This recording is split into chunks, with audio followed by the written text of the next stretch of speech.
Welcome to Top 100 Best-Selling Audiobooks, bringing the greatest books of all time to life, in full.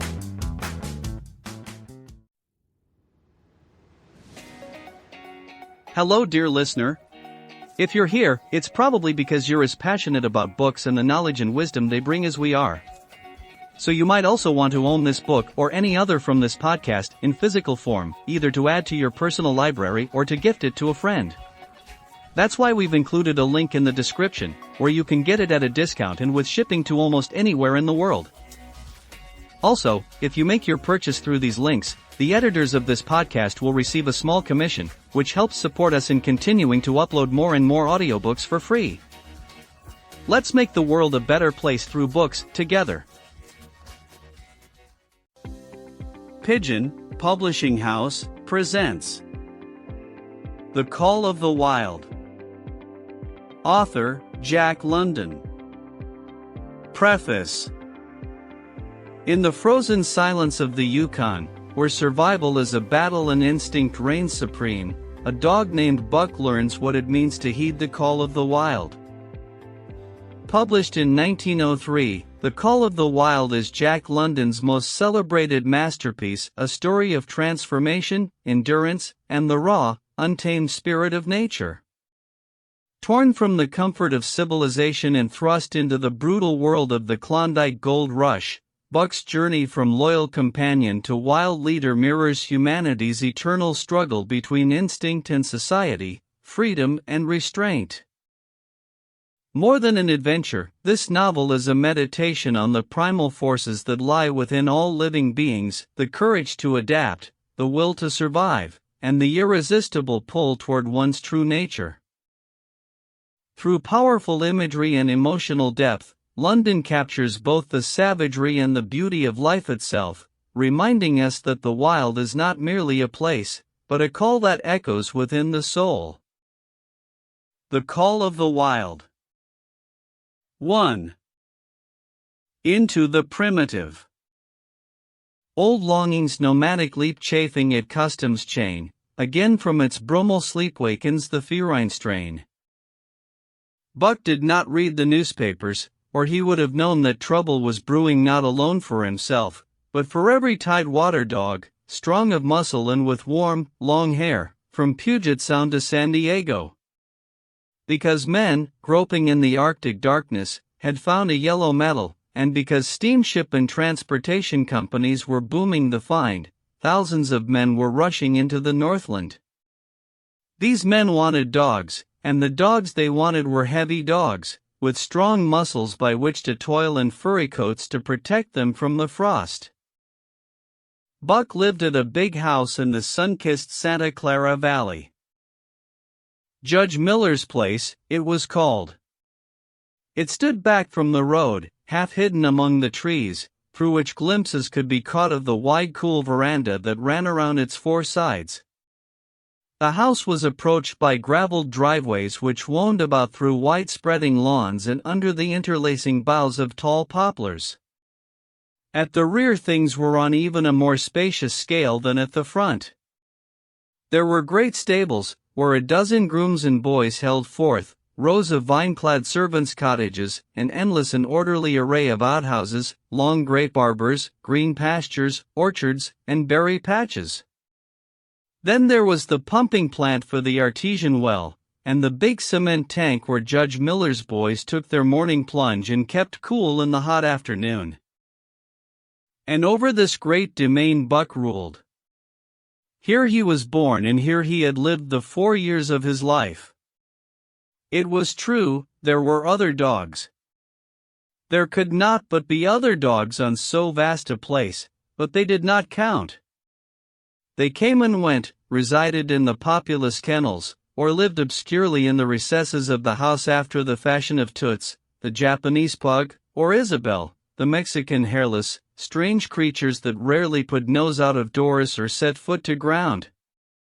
On the other hand, there were the fox terriers, a score of them at least, who yelped fearful promises at Toots and Isabel looking out of the windows at them and protected by a legion of housemaids armed with brooms and mops. But Buck was neither house dog nor kennel dog. The whole realm was his. He plunged into the swimming tank or went hunting with the judge's sons. He escorted Molly and Alice, the judge's daughters, on long twilight or early morning rambles. On wintry nights he lay at the judge's feet before the roaring library fire. He carried the judge's grandsons on his back or rolled them in the grass, and guarded their footsteps through wild adventures down to the fountain in the stable yard, and even beyond, where the paddocks were, and the berry patches. Among the terriers he stalked imperiously, and Toots and Isabel he utterly ignored, for he was king over all the creeping, crawling, flying things of Judge Miller's place, humans included. His father, Elmo, a huge Saint Bernard, had been the judge's inseparable companion, and Buck did fair to follow in the way of his father. He was not so large, he weighed only 140 pounds, for his mother, Shep, had been a Scotch shepherd dog. Nevertheless, 140 pounds, to which was added the dignity that comes of good living and universal respect, enabled him to carry himself in right royal fashion.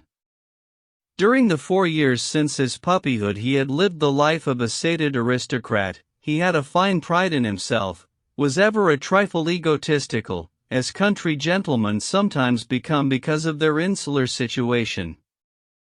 But he had saved himself by not becoming a mere pampered housedog. Hunting and kindred outdoor delights had kept down the fat and hardened his muscles, and to him, as to the cold tubbing races, the love of water had been a tonic and a health preserver. And this was the manner of dog Buck in the fall of 1897, when the Klondike strike dragged men from all the world into the frozen north. But Buck did not read the newspapers, and he did not know that Manuel, one of the gardener's helpers, was an undesirable acquaintance. Manuel had one besetting sin. He loved to play Chinese lottery. Also, in his gambling, he had one besetting weakness, faith in his system, and this made his damnation certain. For to play a system requires money, while the wages of a gardener's helper do not lap over the needs of a wife and numerous progeny. The judge was at a meeting of the Raisin Growers Association, and the boys were busy organizing an athletic club, on the memorable night of Manuel's treachery. No one saw him and Buck go off through the orchard on what Buck imagined was merely a stroll. And with the exception of a solitary man, no one saw them arrive at the little flag station known as College Park. This man talked with Manuel, and money clinked between them. "You might wrap up the goods before you deliver 'em," the stranger said groomy, and Manuel doubled a piece of stout rope around Buck's neck under the collar. "Twist it, and you'll choke 'em plenty," said Manuel, and the stranger grunted a readier native. Buck had accepted the rope with quiet dignity. To be sure, it was an unwanted performance, but he had learned to trust in men he knew, and to give them credit for a wisdom that outreached his own. But when the ends of the rope were placed in the stranger's hands, he growled menacingly. He had merely intimated his displeasure, in his pride believing that to intimate was to command. But to his surprise the rope tightened around his neck, shutting off his breath. In quick rage he sprang at the man, who met him halfway, grappled him close by the throat, and with a deft twist threw him over on his back. Then the rope tightened mercilessly, while Buck struggled in a fury, his tongue lolling out of his mouth and his great chest panting futilely. Never in all his life had he been so vilely treated, and never in all his life had he been so angry.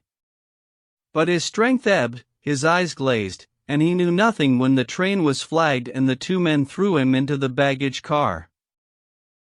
The next he knew, he was dimly aware that his tongue was hurting and that he was being jolted along in some kind of conveyance. The hoarse shriek of a locomotive whistling a crossing told him where he was. He had traveled too often with the judge not to know the sensation of riding in a baggage car. He opened his eyes, and into them came the unbridled anger of a kidnapped king. The man sprang for his throat, but Buck was too quick for him. His jaws closed on the hand, nor did they relax till his senses were choked out of him once more. "Yep, has fits," the man said, hiding his mangled hand from the baggage man, who had been attracted by the sounds of struggle. "I'm talking him up for the boss to Frisco. A crack dog doctor there thinks that he can cure him." Concerning that night's ride, the man spoke most eloquently for himself, in a little shed back of a saloon on the San Francisco waterfront. "All I get is $50 for it," he grumbled, "and I wouldn't do it over for $1,000, cold cash." His hand was wrapped in a bloody handkerchief, and the right trouser leg was ripped from knee to ankle. "How much did the other mug get?" the saloon keeper demanded. "100, was the reply. "Wouldn't take us so less, so help me." "That makes 150, the saloon keeper calculated. "And he's worth it, or I'm a square head." The kidnapper undid the bloody wrappings and looked at his lacerated hand. "If I don't get the hydrophobia." "It'll be because you were born to hang," laughed the saloon keeper. "Here, lend me a hand before you pull your freight," he added. Dazed, suffering intolerable pain from throat and tongue, with the life half throttled out of him, Buck attempted to face his tormentors. But he was thrown down and choked repeatedly, till they succeeded in filing the heavy brass collar from off his neck. Then the rope was removed, and he was flung into a cage-like crate. There he lay for the remainder of the weary night, nursing his wrath and wounded pride. He could not understand what it all meant. What did they want with him, these strange men? Why were they keeping him pent up in this narrow crate? He did not know why, but he felt oppressed by the vague sense of impending calamity. Several times during the night he sprang to his feet when the shed door rattled open, expecting to see the judge, or the boys at least. But each time it was the bulging face of the saloon keeper that peered in at him by the sickly light of a tallow candle. And each time the joyful bark that trembled in Buck's throat was twisted into a savage growl. But the saloon keeper let him alone, and in the morning 4 men entered and picked up the crate. More tormentors, Buck decided, for they were evil-looking creatures, ragged and unkempt, and he stormed and raged at them through the bars. They only laughed and poked sticks at him, which he promptly assailed with his teeth till he realized that that was what they wanted. Whereupon he lay down sullenly and allowed the crate to be lifted into a wagon. Then he, and the crate in which he was imprisoned, began a passage through many hands. Clerks in the Express OC took charge of him. He was carted about in another wagon, a truck carried him, with an assortment of boxes and parcels, upon a ferry steamer. He was trucked off the steamer into a great railway depot, and finally he was deposited in an express car. For 2 days and nights this express car was dragged along at the tail of shrieking locomotives, and for 2 days and nights Buck neither ate nor drank. In his anger he had met the first advances of the express messengers with growls, and they had retaliated by teasing him. When he flung himself against the bars, quivering and frothing, they laughed at him and taunted him. They growled and barked like detestable dogs, mewed, and flapped their arms and crowed. It was all very silly, he knew, but therefore the more outrage to his dignity, and his anger waxed and waxed. He did not mind the hunger so much, but the lack of water caused him severe suffering and fanned his wrath to fever pitch. For that matter, high-strung and finely sensitive, the ill treatment had flung him into a fever, which was fed by the inflammation of his parched and swollen throat and tongue. He was glad for one thing: the rope was off his neck. That had given them an unfair advantage, but now that it was off, he would show them. They would never get another rope around his neck. Upon that he was resolved. For 2 days and nights he neither ate nor drank, and during those 2 days and nights of torment, he accumulated a fund of wrath that boded ill for whoever first fell foul of him. His eyes turned bloodshot, and he was metamorphosed into a raging fiend. So changed was he that the judge himself would not have recognized him, and the express messengers breathed with relief when they bundled him off the train at Seattle. For men gingerly carried the crate from the wagon into a small, high-walled backyard. A stout man, with a red sweater that sagged generously at the neck, came out and signed the book for the driver. That was the man, Buck divined, the next tormentor, and he hurled himself savagely against the bars. The man smiled grimly, and brought a hatchet and a club. "You ain't going to take him out now?" the driver asked. "Sure," the man replied, driving the hatchet into the crate for a pry. There was an instantaneous scattering of the 4 men who had carried it in, and from safe perches on top the wall they prepared to watch the performance.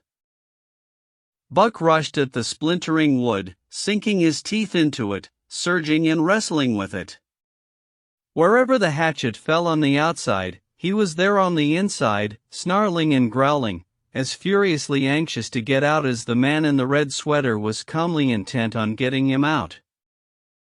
"Now, you red-eyed devil," he said, when he had made an opening sufficient for the passage of Buck's body. At the same time he dropped the hatchet and shifted the club to his right hand. And Buck was truly a red-eyed devil, as he drew himself together for the spring, hair bristling, mouth foaming, a mad glitter in his bloodshot eyes.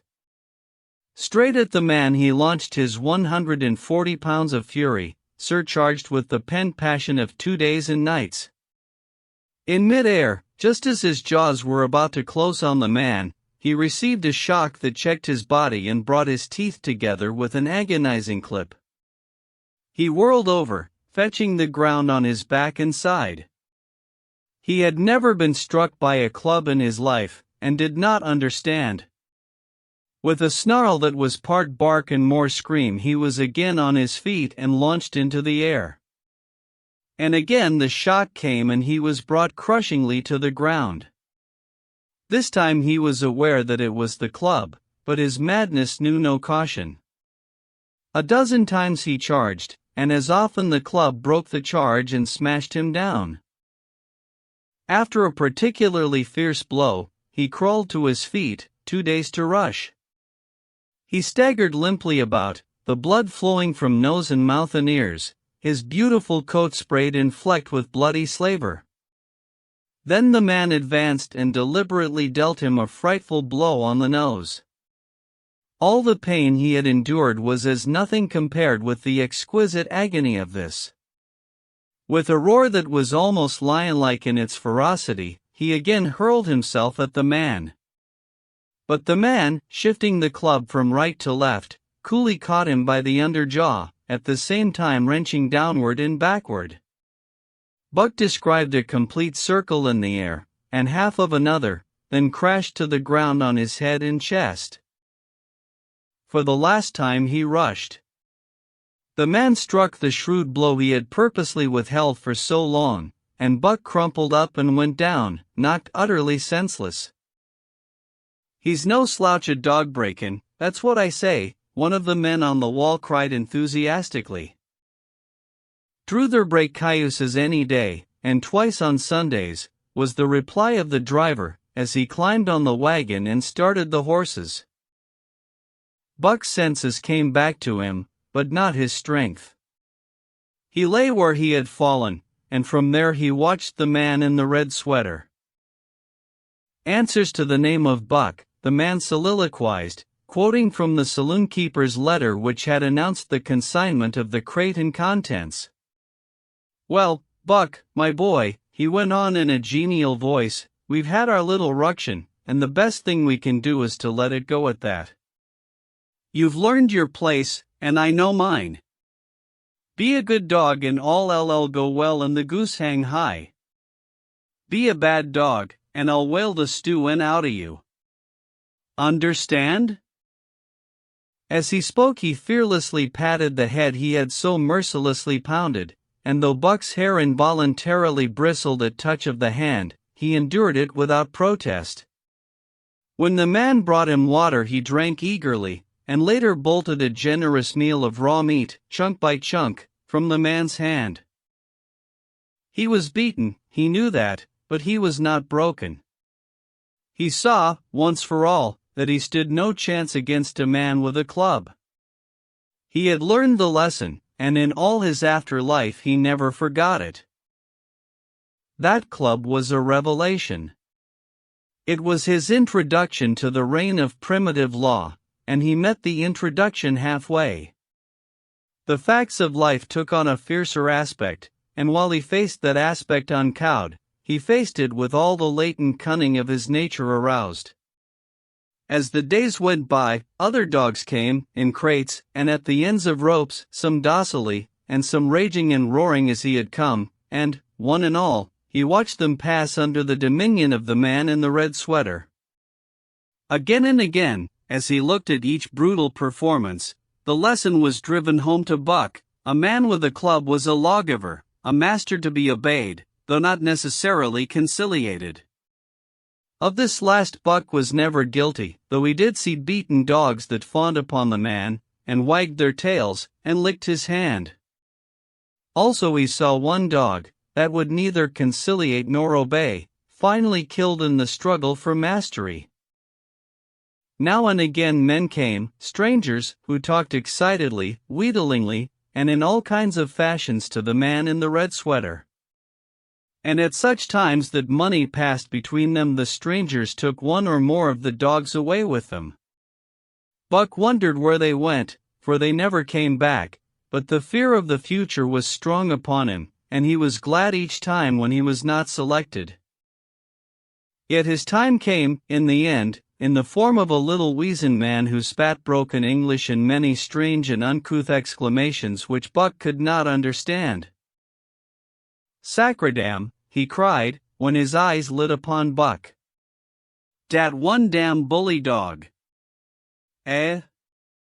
How much?" 300, and a present at that, was the prompt reply of the man in the red sweater.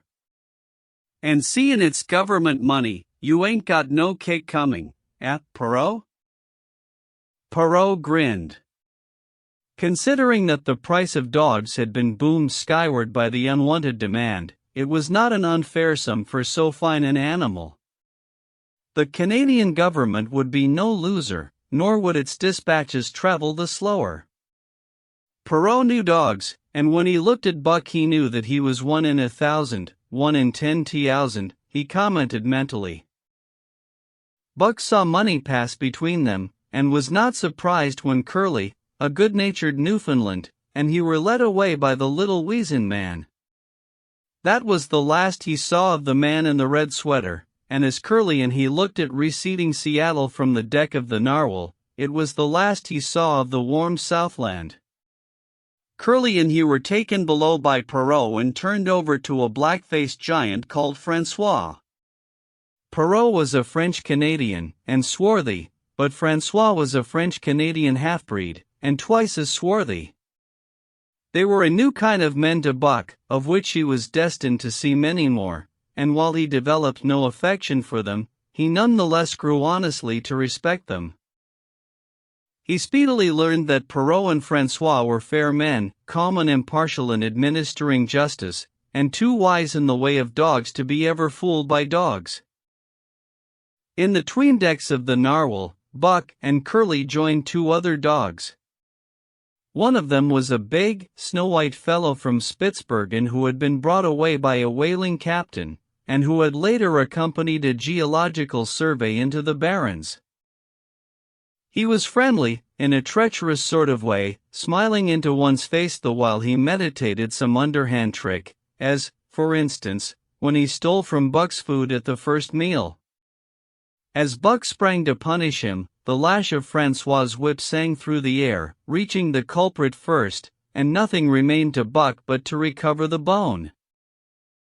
That was fair of Francois, he decided, and the half-breed began to rise in Buck's estimation. The other dog made no advances, nor received any. Also, he did not attempt to steal from the newcomers. He was a gloomy, morose fellow, and he showed Curly plainly that all he desired was to be left alone, and further, that there would be trouble if he were not left alone. Davy was called, and he ate and slept, or yawned between times, and took interest in nothing, not even when the narwhal crossed Queen Charlotte Sound and rolled and pitched and bucked like a thing possessed. When Buck and Curly grew excited, half wild with fear, he raised his head as though annoyed, favored them with an incurious glance, yawned, and went to sleep again. Day and night the ship throbbed to the tireless pulse of the propeller, and though one day was very like another, it was apparent to Buck that the weather was steadily growing colder.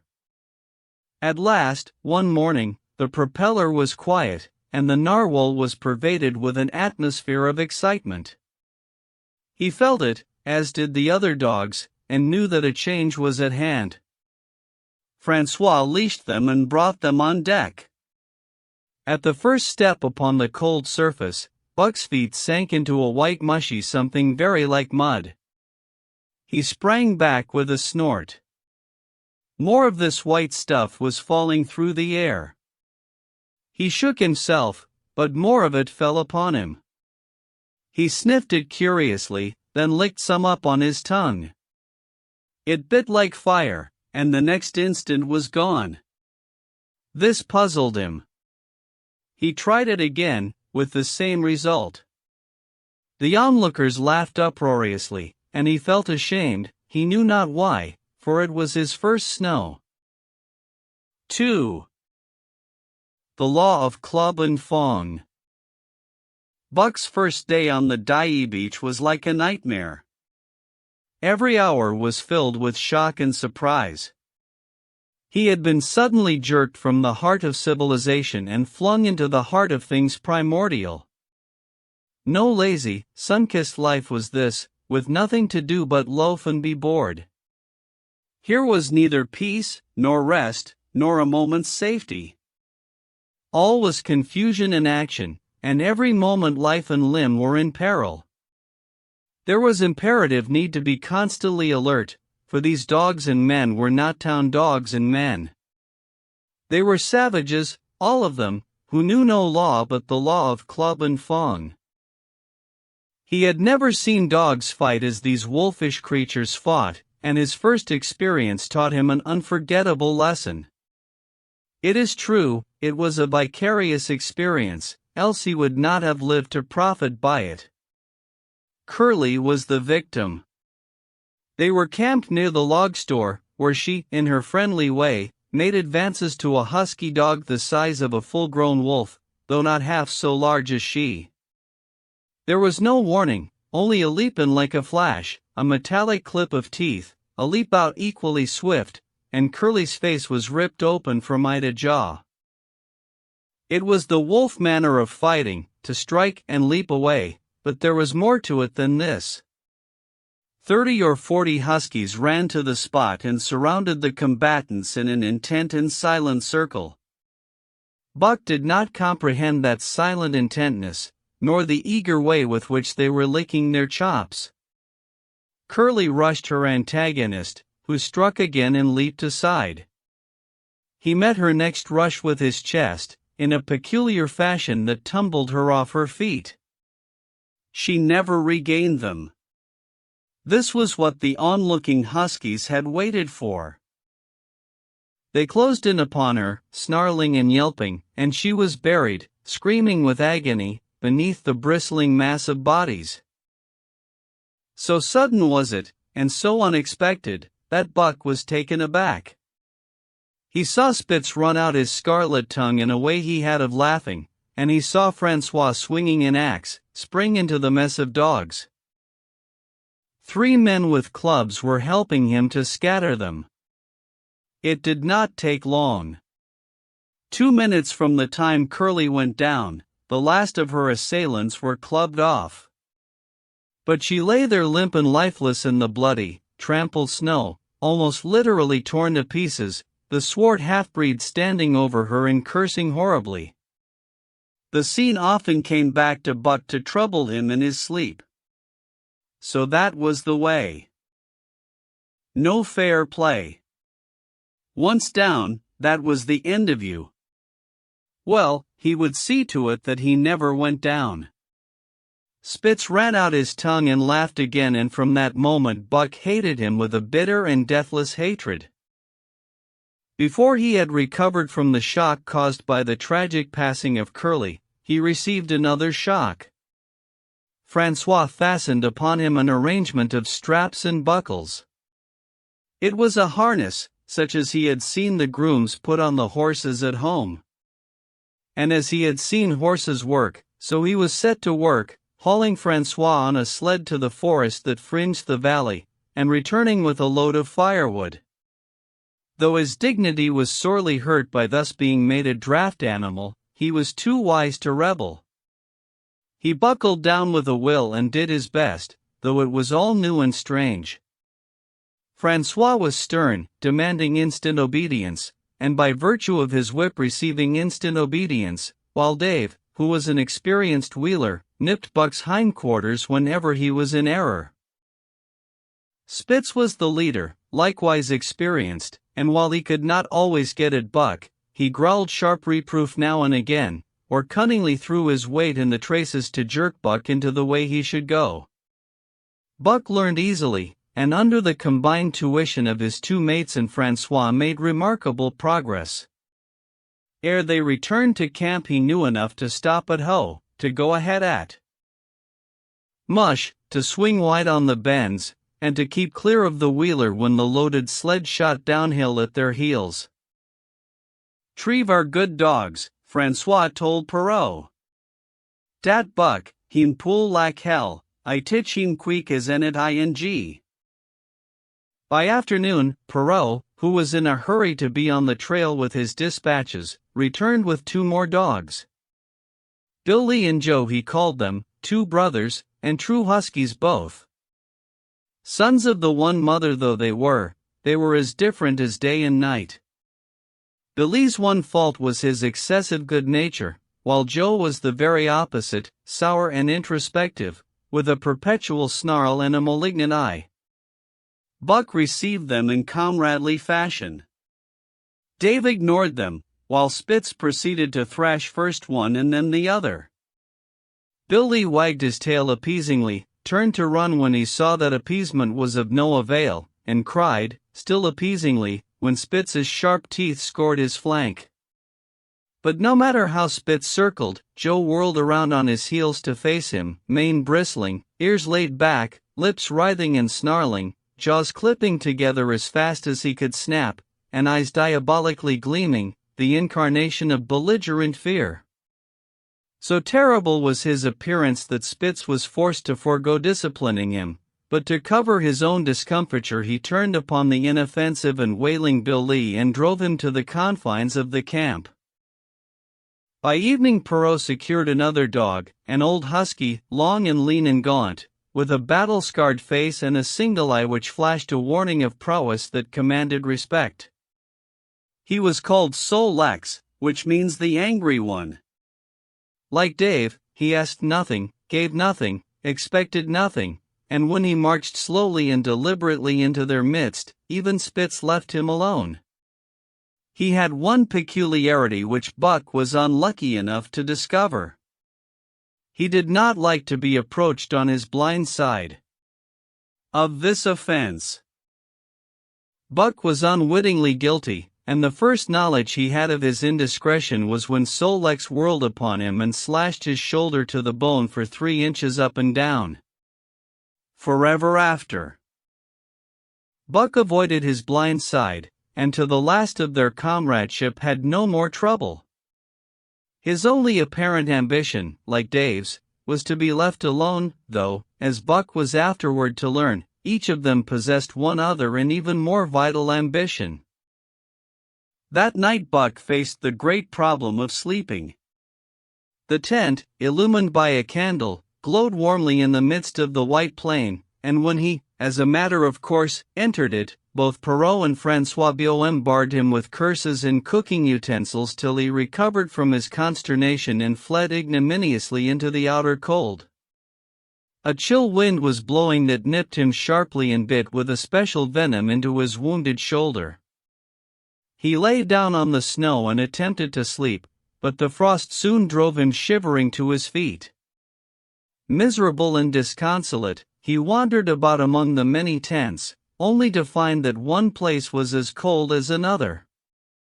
Here and there savage dogs rushed upon him, but he bristled his neck hair and snarled, for he was learning fast, and they let him go his way unmolested. Finally an idea came to him. He would return and see how his own teammates were making out.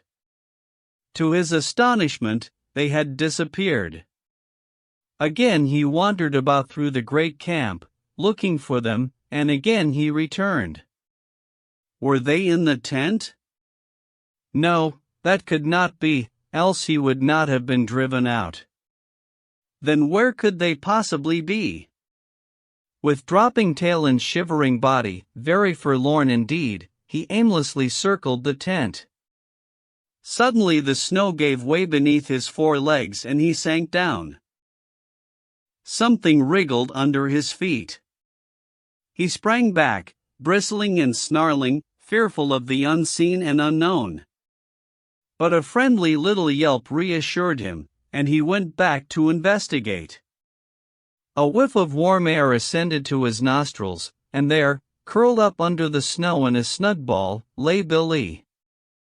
He whined placatingly, squirmed and wriggled to show his goodwill and intention, and even ventured, as a bribe for peace, to lick Buck's face with his warm wet tongue. Another lesson. So that was the way they did it, eh? Buck confidently selected a spot, and with much fuss and waste effort proceeded to dig a hole for himself. In a trice the heat from his body filled the confined space and he was asleep. The day had been long and arduous, and he slept soundly and comfortably, though he growled and barked and wrestled with bad dreams. Nor did he open his eyes till roused by the noises of the waking camp. At first he did not know where he was. It had snowed during the night and he was completely buried. The snow walls pressed him on every side, and a great surge of fear swept through him, the fear of the wild thing for the trap. It was a token that he was harking back through his own life to the lives of his forebears, for he was a civilized dog, an unduly civilized dog, and of his own experience knew no trap and so could not of himself fear it. The muscles of his whole body contracted spasmodically and instinctively, the hair on his neck and shoulders stood on end, and with a ferocious snarl he bounded straight up into the blinding day, the snow flying about him in a flashing cloud. Ere he landed on his feet, he saw the white camp spread out before him and knew where he was and remembered all that had passed from the time he went for a stroll with Manuel to the hole he had dug for himself the night before. A shout from François hailed his appearance. "What I say," the dog driver cried to Perrault. "Dat Buck for sure learn quick as ing." Perrault nodded gravely. As courier for the Canadian government, bearing important dispatches, he was anxious to secure the best dogs, and he was particularly gladdened by the possession of Buck. 3 more huskies were added to the team inside an hour, making a total of 9, and before another quarter of an hour had passed they were in harness and swinging up the trail toward the Dye Canyon. Buck was glad to be gone, and though the work was hard he found he did not particularly despise it.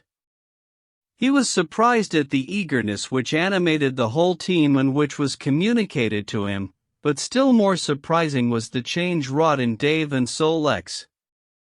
They were new dogs, utterly transformed by the harness. All passiveness and unconcern had dropped from them. They were alert and active, anxious that the work should go well and fiercely irritable with whatever, by delay or confusion, retarded that work. The toil of the traces seemed the supreme expression of their being, and all that they lived for and the only thing in which they took delight.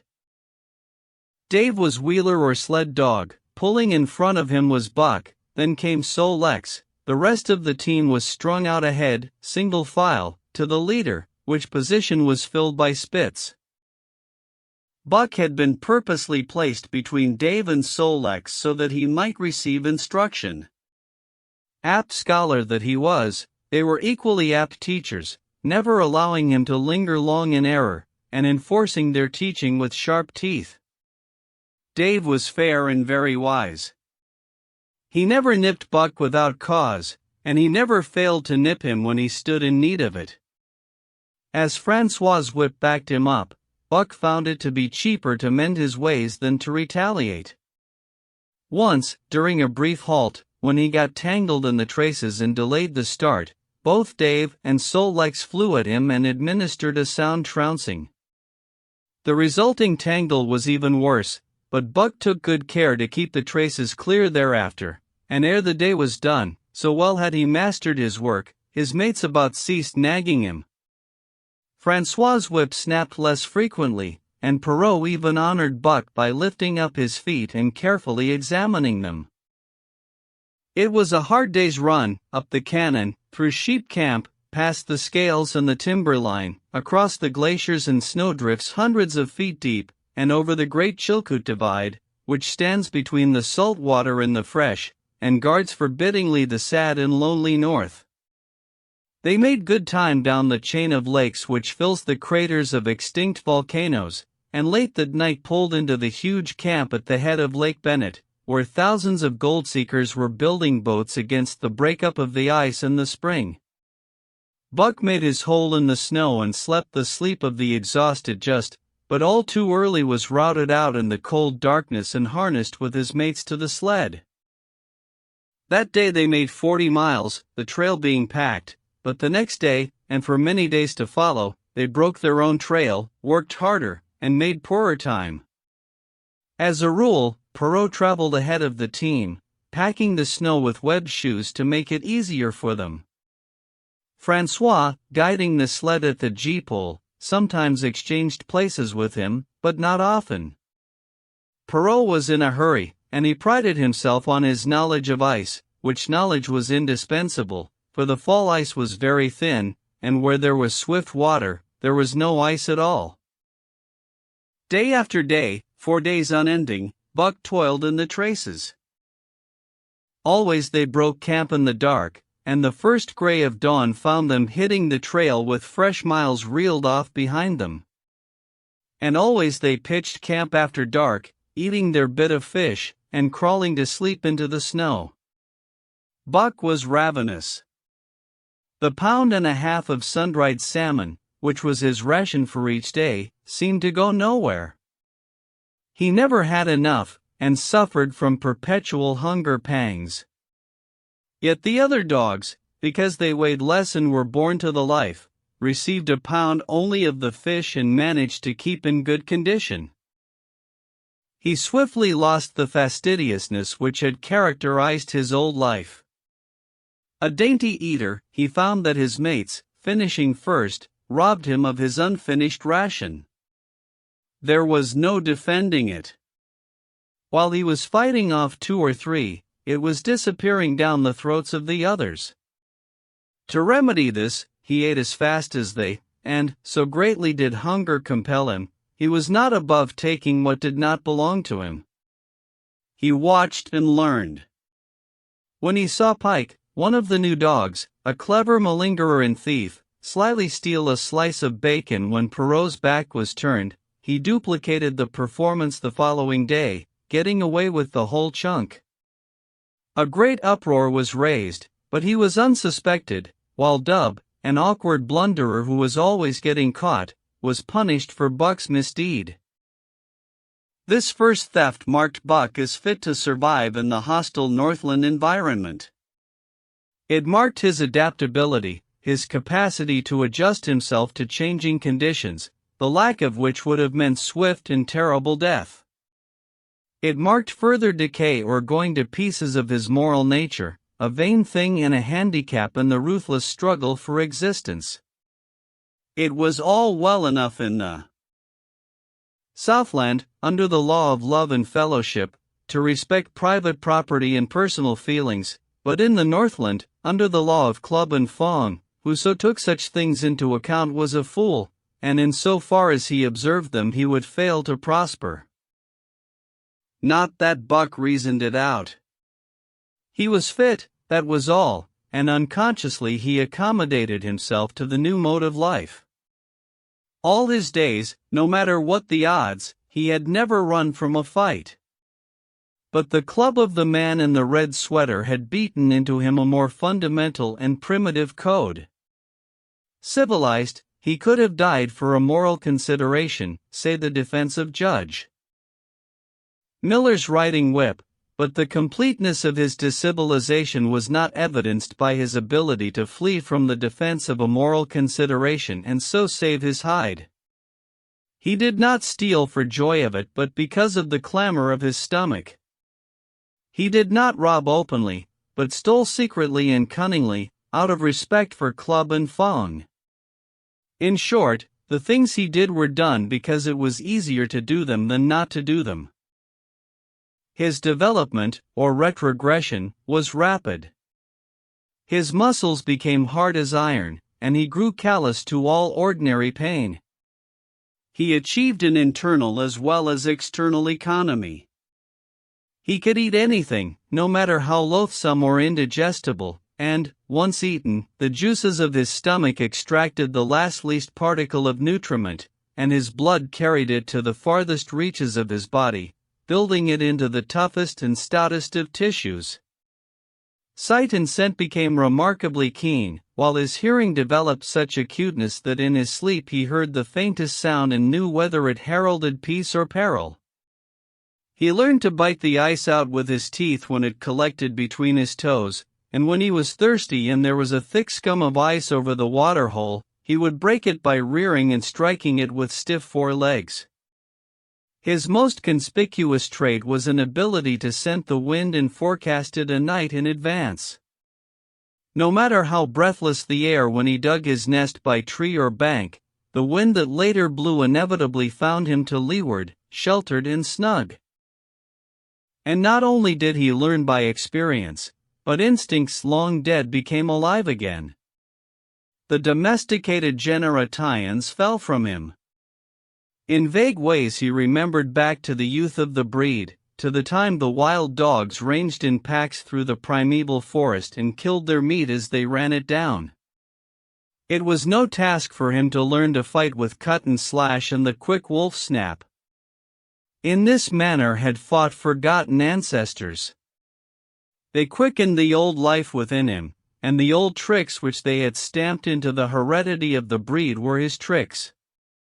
They came to him without effort or discovery, as though they had been his always.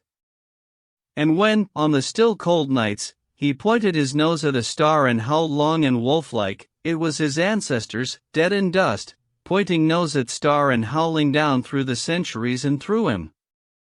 And his cadences were their cadences, the cadences which voiced their woe and what to them was the meaning of the stillness, and the cold, and dark. Thus, as token of what a puppet thing life is, the ancient song surged through him and he came into his own again, and he came because men had found a yellow metal in the north, and because Manuel was a gardener's helper whose wages did not lap over the needs of his wife and divers small copies of himself which he had managed to accumulate. 3. The dominant primordial beast. The dominant primordial beast was strong in buck, and under the fierce conditions of trail life it grew and grew. Yet it was a secret growth. His newborn cunning gave him poise and control. He was too busy adjusting himself to the new life to feel at ease, and not only did he not pick fights, but he avoided them whenever possible. A certain deliberateness characterized his attitude. He was not prone to rashness and precipitate action, and in the bitter hatred between him and Spitz he betrayed no impatience, shunned all offensive acts. On the other hand, possibly because he divined in Buck a dangerous rival, Spitz never lost an opportunity of showing his teeth. He even went out of his way to bully Buck, striving constantly to start the fight which could end only in the death of one or the other. Early in the trip this might have taken place had it not been for an unwanted accident. At the end of this day they made a bleak and miserable camp on the shore of Lake Labarge. Driving snow, a wind that cut like a white-hot knife, and darkness had forced them to grope for a camping place. They could hardly have fared worse. At their backs rose a perpendicular wall of rock, and Perrault and Francois were compelled to make their fire and spread their sleeping robes on the ice of the lake itself. The tent they had discarded at Dai in order to travel light. A few sticks of driftwood furnished them with a fire that thawed down through the ice and left them to eat supper in the dark. Close in under the sheltering rock Buck made his nest. So snug and warm was it, that he was loath to leave it when Francois distributed the fish which he had first thawed over the fire. But when Buck finished his ration and returned, he found his nest occupied. A warning snarl told him that his trespasser was Spitz. Till now Buck had avoided trouble with his enemy, but this was too much. The beast in him roared. He sprang upon Spitz with a fury which surprised them both, and Spitz particularly, for his whole experience with Buck had gone to teach him that his rival was an unusually timid dog, who managed to hold his own because of his great weight and size. Francois was surprised, too, when they shot out in a tangle from the disrupted nest and he divined the cause of the trouble. He cried to Buck. "Jiffet to him, by gar! Jiffet to him, the dirty thief!" Spitz was equally willing. He was crying with sheer rage and eagerness as he circled back and forth for a chance to spring in. Buck was no less eager, and no less cautious, as he likewise circled back and forth for the advantage. But it was then that the unexpected happened, the thing which projected their struggle for supremacy far into the future, past many a weary mile of trail and toil. An oath from Perrault, the resounding impact of a club upon a bony frame, and a shrill yelp of pain, heralded the breaking forth of pandemonium. The camp was suddenly discovered to be alive with skulking furry forms, starving huskies, 4 or 5 score of them, who had scented the camp from some Indian village. They had crept in while Buck and Spitz were fighting, and when the 2 men sprang among them with stout clubs they showed their teeth and fought back. They were crazed by the smell of the food. Perrault found one with head buried in the grub box. His club landed heavily on the gaunt ribs, and the grub box was capsized on the ground. On the instant a score of the famished brutes were scrambling for the bread and bacon. The clubs fell upon them unheeded. They yelped and howled under the rain of blows, but struggled none the less madly till the last crumb had been devoured. In the meantime the astonished team dogs had burst out of their nests only to be set upon by the fierce invaders.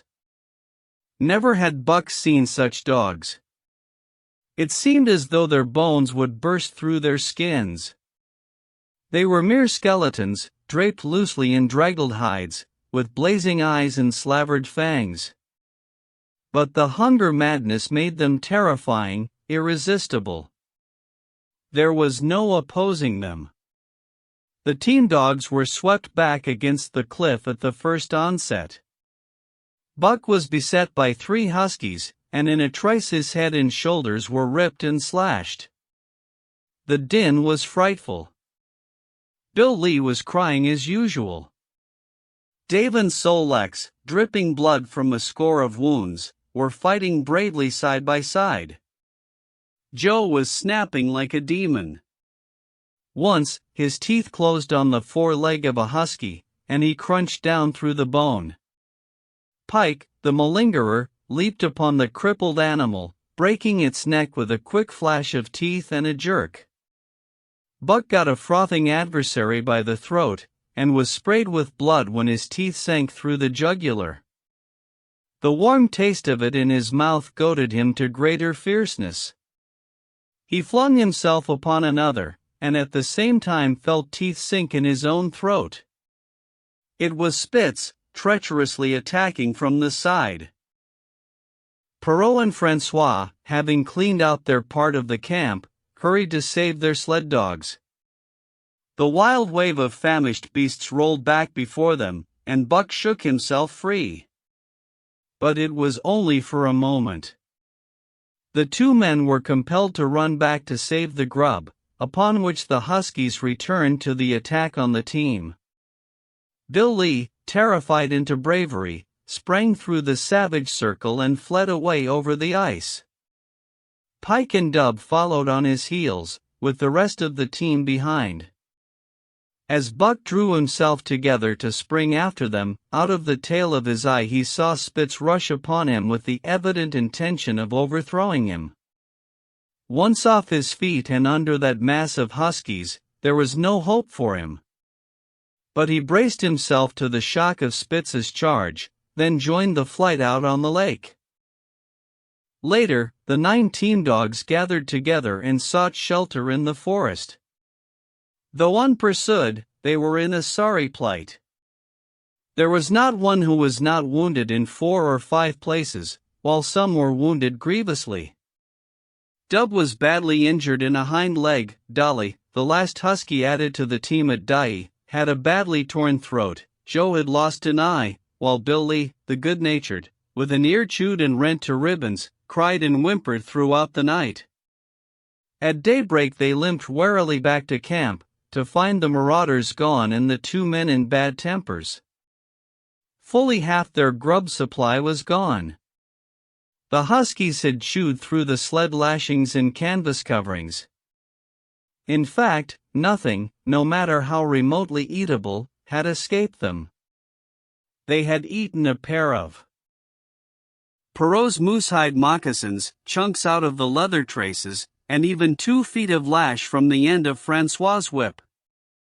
He broke from a mournful contemplation of it to look over his wounded dogs. "Ah, my friends," he said softly, "mebbe make you mad dog, those many bites. Meb all mad dog, sacredam. What you tink, Perrault?" The courier shook his head dubiously. With 400 miles of trail still between him and Dawson, he could ill afford to have madness break out among his dogs. 2 hours of cursing and exertion got the harness into shape, and the wound-stiffened team was underway, struggling painfully over the hardest part of the trail they had yet encountered, and for that matter, the hardest between them and Dawson. The 30-mile river was wide open. Its wild water defied the frost, and it was in the eddies only and in the quiet places that the ice held at all. 6 days of exhausting toil were required to cover those 30 terrible miles. And terrible they were, for every foot of them was accomplished at the risk of life to dog and man. A dozen times, Perrault, nosing the way, broke through the ice bridges, being saved by the long pole he carried, which he so held that it fell each time across the hole made by his body. But a cold snap was on, the thermometer registering 50 below zero, and each time he broke through he was compelled for very life to build a fire and dry his garments. Nothing daunted him. It was because nothing daunted him that he had been chosen for government courier. He took all manner of risks, resolutely thrusting his little weazened face into the frost and struggling on from dim dawn to dark. He skirted the frowning shores on rim ice that bent and crackled underfoot and upon which they dared not halt.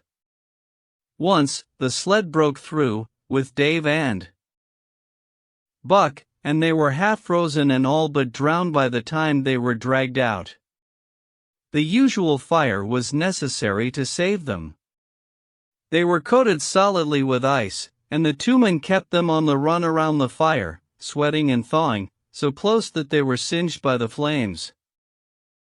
At another time Spitz went through, dragging the whole team after him up to Buck, who strained backward with all his strength, his forepaws on the slippery edge and the ice quivering and snapping all around. But behind him was Dave, likewise straining backward, and behind the sled was Francois, pulling till his tendons cracked. Again the rim ice broke away before and behind, and there was no escape except up the cliff.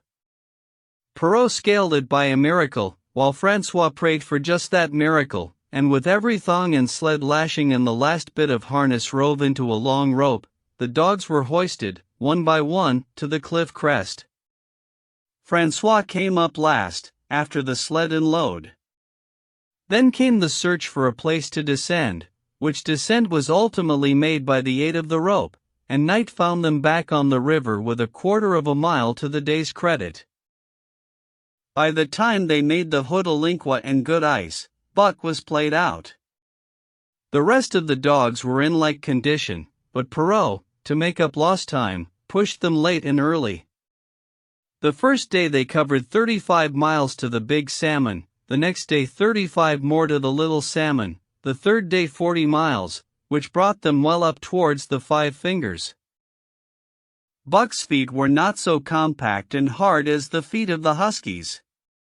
His had softened during the many generations since the day his last wild ancestor was tamed by a cave dweller or riverman.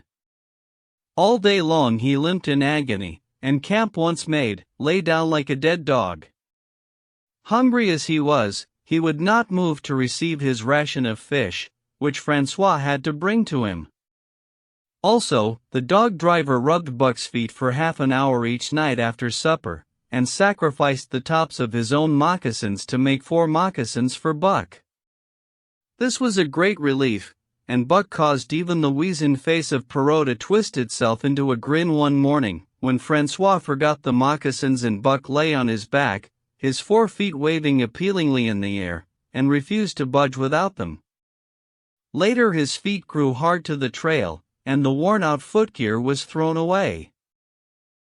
At the Pelly one morning, as they were harnessing up, Dolly, who had never been conspicuous for anything, went suddenly mad. She announced her condition by a long, heartbreaking wolf howl that sent every dog bristling with fear, then sprang straight for Buck. He had never seen a dog go mad, nor did he have any reason to fear madness, yet he knew that here was horror, and fled away from it in a panic. Straight away he raced, with Dolly, panting and frothing, 1 leap behind, nor could she gain on him, so great was his terror, nor could believe her, so great was her madness. He plunged through the wooded breast of the island, flew down to the lower end, crossed a back channel filled with rough ice to another island, gained a third island, curved back to the main river and in desperation started to cross it. And all the time, though he did not look, he could hear her snarling just 1 leap behind. Francois called to him a quarter of a mile away and he doubled back, still 1 leap ahead, gasping painfully for air and putting all his faith in that Francois would save him. The dog driver held the axe poised in his hand, and as Buck shot past him the axe crashed down upon Mad Dolly's head. Buck staggered over against the sled, exhausted, sobbing for breath, helpless. This was Spitz's opportunity. He sprang upon Buck, and twice his teeth sank into his unresisting foe and ripped and tore the flesh to the bone. Then Francois's lash descended, and Buck had the satisfaction of watching Spitz receive the worst whipping as yet administered to any of the team. "One devil, dat Spitz," remarked Perrault. "Some damn day he'n kill dat Buck." "Dat Buck 2 devils," was Francois's rejoinder. "All de tam I watch dat Buck I know for sure. Listen, some damn fine day he'n get mad like hell and den he'n chew dat Spitz all up and spit him out on de snow. Sure. I know." From then on it was war between them. Spitz, as lead dog and acknowledged master of the team, felt his supremacy threatened by this strange Southland dog. And strange Buck was to him, for of the many Southland dogs he had known, not one had shown up worthily in camp and on trail. They were all too soft, dying under the toil, the frost, and starvation. Buck was the exception. He alone endured and prospered, matching the husky in strength, savagery, and cunning. Then he was a masterful dog, and what made him dangerous was the fact that the club of the man in the red sweater had knocked all blind pluck and rashness out of his desire for mastery. He was preeminently cunning, and could bide his time with a patience that was nothing less than primitive. It was inevitable that the clash for leadership should come. Buck wanted it. He wanted it because it was his nature, because he had been gripped tight by that nameless, incomprehensible pride of the trail and trace, that pride which holds dogs in the toil to the last gasp, which lures them to die joyfully in the harness, and breaks their hearts if they are cut out of the harness. This was the pride of Davis Wheeldog, of Sol Lexus. He pulled with all his strength, the pride that laid hold of them at break of camp, transforming them from sour and sullen brutes into straining, eager, ambitious creatures, the pride that spurred them on all day and dropped them at pitch of camp at night, letting them fall back into gloomy unrest and uncontent. This was the pride that bore up Spitz and made him thrash the sled dogs who blundered and shirked in the traces or hid away at harness-up time in the morning. Likewise, it was his pride that made him fear Buck as a possible lead dog. And this was Buck's pride, too. He openly threatened the other's leadership. He came between him and the shirks he should have punished. And he did it deliberately. One night there was a heavy snowfall, and in the morning Pike, the malingerer, did not appear. He was securely hidden in his nest under a foot of snow. Francois called him and sought him in vain. Spitz was wild with wrath. He raged through the camp, smelling and digging in every likely place, snarling so frightfully that Pike heard and shivered in his hiding place. But when he was at last unearthed, and Spitz flew at him to punish him, Buck flew, with equal rage, in between. So unexpected was it, and so shrewdly managed, that Spitz was hurled backward and off his feet.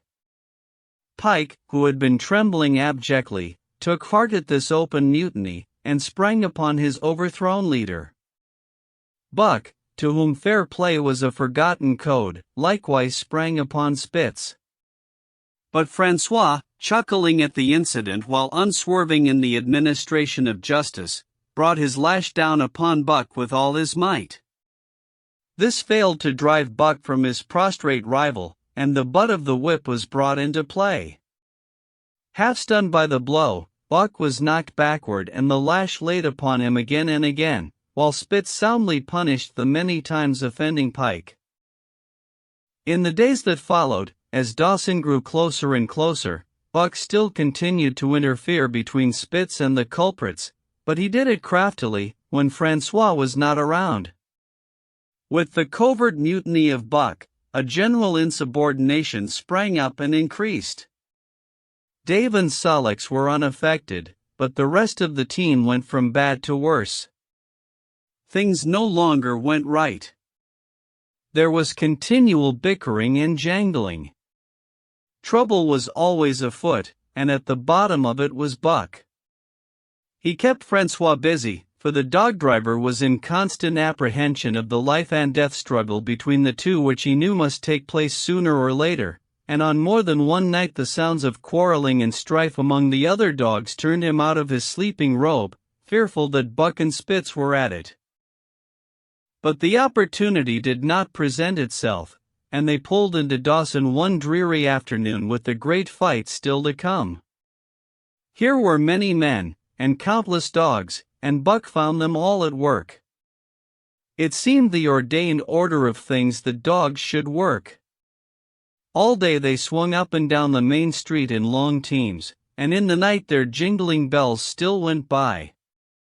They hauled cabin logs and firewood, freighted up to the mines, and did all manner of work that horses did in the Santa Clara Valley. Here and there Buck met Southland dogs, but in the main they were the wild wolf husky breed. Every night, regularly at night, at 12, at 3, they lifted a nocturnal song, a weird and eerie chant, in which it was Buck's delight to join. With the aurora borealis flaming coldly overhead, or the stars leaping in the frost dance, and the land numb and frozen under its pall of snow, this song of the huskies might have been the defiance of life, only it was pitched in minor key, with long-drawn wailings and half-sobs, and was more the pleading of life, the articulate travail of existence. It was an old song, old as the breed itself, one of the first songs of the younger world in a day when songs were sad. It was invested with the woe of unnumbered generations, this plaint by which Buck was so strangely stirred. When he moaned and sobbed, it was with the pain of living that was of old the pain of his wild fathers, and the fear and mystery of the cold and dark that was to them fear and mystery. And that he should be stirred by it marked the completeness with which he harked back through the ages of fire and roof to the raw beginnings of life in the howling ages. 7 days from the time they pulled into Dawson, they dropped down the steep bank by the barracks to the Yukon Trail, and pulled for Dyea and Saltwater. Perot was carrying dispatches if anything more urgent than those he had brought in. Also, the travel pride had gripped him, and he purposed to make the record trip of the year. Several things favored him in this. The week's rest had recuperated the dogs and put them in thorough trim. The trail they had broken into the country was packed hard by later journeyers. And further, the police had arranged in 2 or 3 places deposits of grub for dog and man, and he was traveling light. They made 60 Mile, which is a 50-mile run, on the first day, and the second day saw them booming up the Yukon well on their way to Pelly, but such splendid running was achieved not without great trouble and vexation on the part of Francois. The insidious revolt led by Buck had destroyed the solidarity of the team. It no longer was as one dog leaping in the traces. The encouragement Buck gave the rebels led them into all kinds of petty misdemeanors. No more was Spitz a leader greatly to be feared. The old awe departed, and they grew equal to challenging his authority. Pike robbed him of half a fish one night, and gulped it down under the protection of Buck. Another night Dub and Joe fought Spitz and made him forego the punishment they deserved. And even Billy, the good-natured, was less good-natured, and whined not half so placatingly as in former days. Buck never came near Spitz without snarling and bristling menacingly. In fact, his conduct approached that of a bully, and he was given to swaggering up and down before Spitz's very nose. The breaking down of discipline likewise affected the dogs in their relations with one another. They quarreled and bickered more than ever among themselves, till at times the camp was a howling bedlam. Dave and Sol Lex alone were unaltered, though they were made irritable by the unending squabbling. Francois swore strange barbarous oaths, and stamped the snow in futile rage, and tore his hair. His lash was always singing among the dogs, but it was of small avail. Directly his back was turned they were at it again. He backed up Spitz with his whip, while Buck backed up the remainder of the team. Francois knew he was behind all the trouble, and Buck knew he knew, but Buck was too clever ever again to be caught red-handed. He worked faithfully in the harness, for the toil had become a delight to him, yet it was a greater delight slyly to precipitate a fight amongst his mates and tangle the traces. At the mouth of the Tahkeena, one night after supper, Dub turned up a snowshoe rabbit, blundered it, and missed.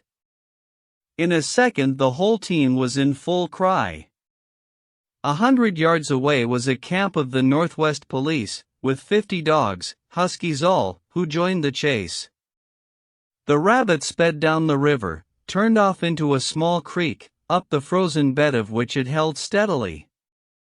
It ran lightly on the surface of the snow, while the dogs plowed through by main strength. Buck led the pack, 60 strong, around bend after bend, but he could not gain. He lay down low to the race, whining eagerly, his splendid body flashing forward, leap by leap, in the wan white moonlight. And leap by leap, like some pale frost wraith, the snowshoe rabbit flashed on ahead. All that stirring of old instincts which at stated periods drives men out from the sounding cities to forest and plain to kill things by chemically propelled leaden pellets, the bloodlust, the joy to kill, all this was Buck's, only it was infinitely more intimate. He was ranging at the head of the pack, running the wild thing down, the living meat, to kill with his own teeth and wash his muzzle to the eyes in warm blood. There is an ecstasy that marks the summit of life, and beyond which life cannot rise. And such is the paradox of living, this ecstasy comes when one is most alive, and it comes as a complete forgetfulness that one is alive. This ecstasy, this forgetfulness of living, comes to the artist, caught up and out of himself in a sheet of flame. It comes to the soldier, war mad on a stricken field and refusing quarter, and it came to Buck, leading the pack, sounding the old wolf cry, straining after the food that was alive and that fled swiftly before him through the moonlight. He was sounding the deeps of his nature, and of the parts of his nature that were deeper than he, going back into the womb of time. He was mastered by the sheer surging of life, the tidal wave of being, the perfect joy of each separate muscle, joint, and sinew, in that it was everything that was not death, that it was aglow and rampant, expressing itself in movement, flying exultantly under the stars and over the face of dead matter that did not move. But Spitz, cold and calculating even in his supreme moods, left the pack and cut across a narrow neck of land where the creek made a long bend around. Buck did not know of this, and as he rounded the bend, the frost wraith of a rabbit still flitting before him, he saw another and larger frost wraith leap from the overhanging bank into the immediate path of the rabbit. It was Spitz.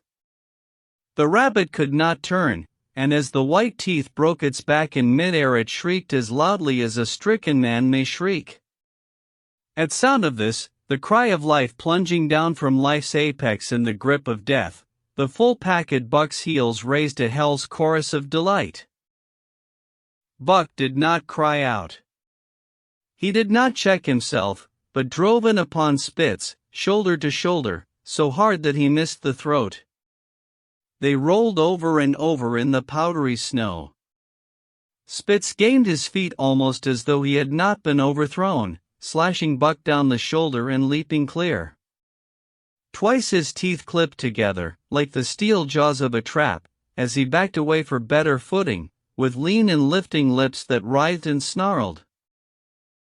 In a flash Buck knew it. The time had come. It was to the death.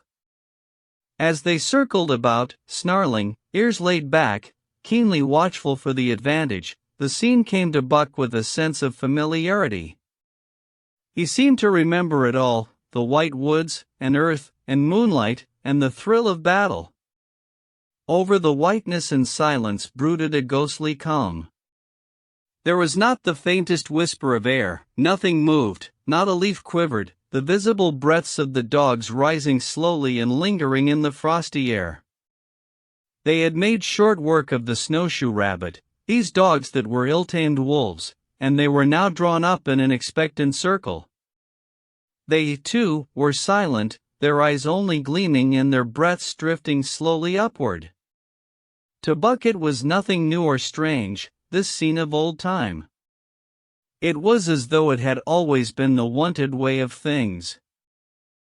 Spitz was a practiced fighter.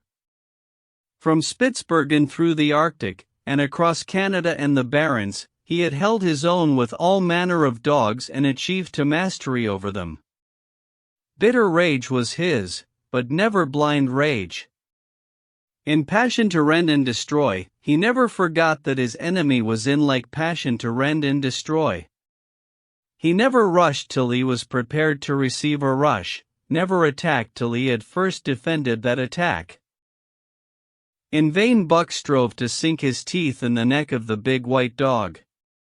Wherever his fangs struck for the softer flesh, they were countered by the fangs of Spitz.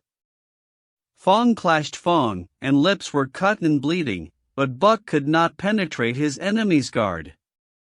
Then he warmed up and enveloped Spitz in a whirlwind of rushes. Time and time again he tried for the snow-white throat, where life bubbled near to the surface, and each time and every time Spitz slashed him and got away. Then Buck took to rushing, as though for the throat, when, suddenly drawing back his head and curving in from the side, he would drive his shoulder at the shoulder of Spitz, as a ram by which to overthrow him. But instead, Buck's shoulder was slashed down each time as Spitz leaped lightly away. Spitz was untouched, while Buck was streaming with blood and panting hard. The fight was growing desperate. And all the while the silent and wolfish circle waited to finish off whichever dog went down. As Buck grew winded, Spitz took to rushing, and he kept him staggering for footing. Once Buck went over, and the whole circle of 60 dogs started up, but he recovered himself, almost in mid-air, and the circle sank down again and waited. But Buck possessed a quality that made for greatness: imagination. He fought by instinct, but he could fight by head as well. He rushed, as though attempting the old shoulder trick, but at the last instant swept low to the snow and in. His teeth closed on Spitz's left foreleg. There was a crunch of breaking bone, and the white dog faced him on 3 legs. Thrice he tried to knock him over, then repeated the trick and broke the right foreleg. Despite the pain and helplessness, Spitz struggled madly to keep up. He saw the silent circle, with gleaming eyes, lolling tongues, and silvery breaths drifting upward, closing in upon him as he had seen similar circles close in upon beaten antagonists in the past. Only this time he was the one who was beaten. There was no hope for him. Buck was inexorable. Mercy was a thing reserved for gentler climes. He maneuvered for the final rush. The circle had tightened till he could feel the breaths of the huskies on his flanks. He could see them, beyond Spitz and to either side, half crouching for the spring, their eyes fixed upon him. Applause seemed to fall. Every animal was motionless as though turned to stone. Only Spitz quivered and bristled as he staggered back and forth, snarling with horrible menace, as though to frighten off impending death. Then Buck sprang in and out, but while he was in, shoulder had at last squarely met shoulder. The dark circle became a dot on the moon-flooded snow as Spitz disappeared from view. Buck stood and looked on, the successful champion, the dominant primordial beast who had made his kill and found it good. 4. Who has won to mastership? What I say? I speak true when I say dat Buck to de Villes. This was Francois's speech next morning when he discovered Spitz missing and Buck covered with wounds. He drew him to the fire and by its light pointed them out.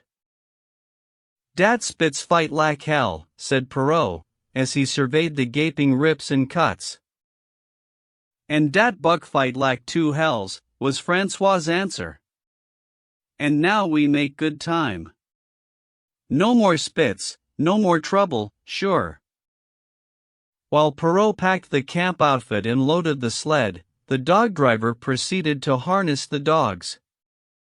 Buck trotted up to the place Spitz would have occupied as leader, but Francois, not noticing him, brought Sol-Lex to the coveted position. In his judgment, Sol-Lex was the best lead dog left. Buck sprang upon Sol-Lex in a fury, driving him back and standing in his place. Eh? Francois cried, slapping his thighs gleefully. Look at dat Buck. He'n killed dat Spitz, he'n teeing to take de job. Go away, Chook, he cried, but Buck refused to budge. He took Buck by the scruff of the neck, and though the dog growled threateningly, dragged him to one side and replaced Sol Lex. The old dog did not like it, and showed plainly that he was afraid of Buck. Francois was obdurate, but when he turned his back, Buck again displaced Sol Lex, who was not at all unwilling to go. Francois was angry. Now, by gar, I fix you, he cried, coming back with a heavy club in his hand. Buck remembered the man in the red sweater, and retreated slowly, nor did he attempt to charge in when Sol Lex was once more brought forward. But he circled just beyond the range of the club, snarling with bitterness and rage, and while he circled he watched the club so as to dodge it if thrown by Francois, for he was become wise in the way of clubs. The driver went about his work, and he called to Buck when he was ready to put him in his old place in front of Dave. Buck retreated 2 or 3 steps. Francois followed him up, whereupon he again retreated. After some time of this, Francois threw down his club, thinking that Buck feared a thrashing. But Buck was in open revolt. He wanted not to escape a clubbing but to have the leadership. It was his by right. He had earned it, and he would not be content with less. Perrault took a hand. Between them they ran him about for the better part of an hour. They threw clubs at him. He dodged. They cursed him, and his fathers and mothers before him, and all his seed to come after him down to the remotest generation, and every hair on his body and drop of blood in his veins, and he answered curse with snarl and kept out of their reach. He did not try to run away, but retreated around and around the camp, advertising plainly that when his desire was met, he would come in and be good. Francois sat down and scratched his head. Perrault looked at his watch and swore. Time was flying, and they should have been on the trail an hour gone. Francois scratched his head again. He shook it and grinned sheepishly at the courier, who shrugged his shoulders and signed that they were beaten. Then Francois went up to where Sol Lex stood and called to Buck. Buck laughed, as dogs laugh, yet kept his distance. Francois unfastened Sol Lex's traces and put him back in his old place. The team stood harnessed to the sled in an unbroken line, ready for the trail. There was no place for Buck save at the front. Once more Francois called, and once more Buck laughed and kept away.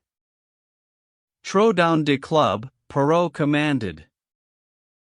Francois complied, whereupon Buck trotted in, laughing triumphantly, and swung around into position at the head of the team. His traces were fastened, the sled broken out, and with both men running they dashed out onto the river trail. Highly as the dog driver had forevalued Buck, with his 2 devils, he found, while the day was yet young, that he had undervalued. At a bound Buck took up the duties of leadership, and where judgment was required, and quick thinking and quick acting, he showed himself the superior even of Spitz, of whom Francois had never seen an equal. But it was in giving the law and making his mates live up to it, that Buck excelled. Dave and Sol Lex did not mind the change in leadership. It was none of their business. Their business was to toil, and toil mightily, in the traces. So long as that were not interfered with, they did not care what happened. Bill Lee, the good-natured, could lead for all they cared so long as he kept order. The rest of the team, however, had grown unruly during the last days of Spitz, and their surprise was great now that Buck proceeded to lick them into shape. Pike, who pulled at Buck's heels, and who never put an ounce more of his weight against the breastband than he was compelled to do, was swiftly and repeatedly shaken for loafing, and ere the first day was done he was pulling more than ever before in his life. The first night in camp, Joe, the sour one, was punished roundly, a thing that Spitz had never succeeded in doing.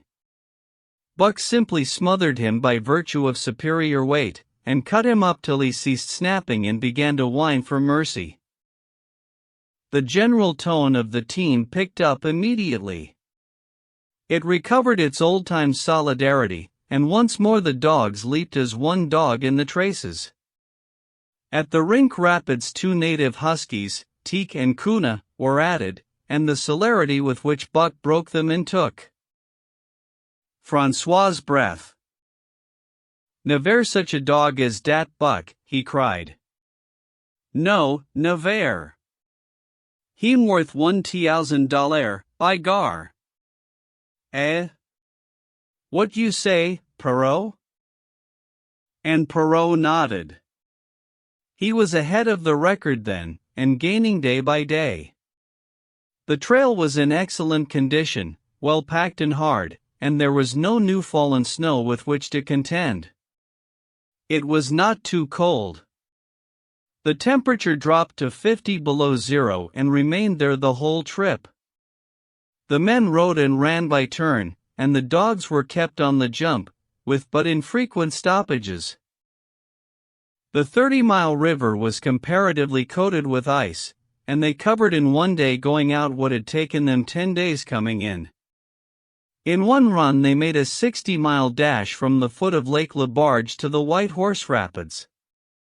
Across Marsh, Tagish, and Bennett, 70 miles of lakes, they flew so fast that the man whose turn it was to run towed behind the sled at the end of a rope. And on the last night of the second week they topped White Pass and dropped down the sea slope with the lights of Skagway and of the shipping at their feet. It was a record run. Each day for 14 days they had averaged 40 miles.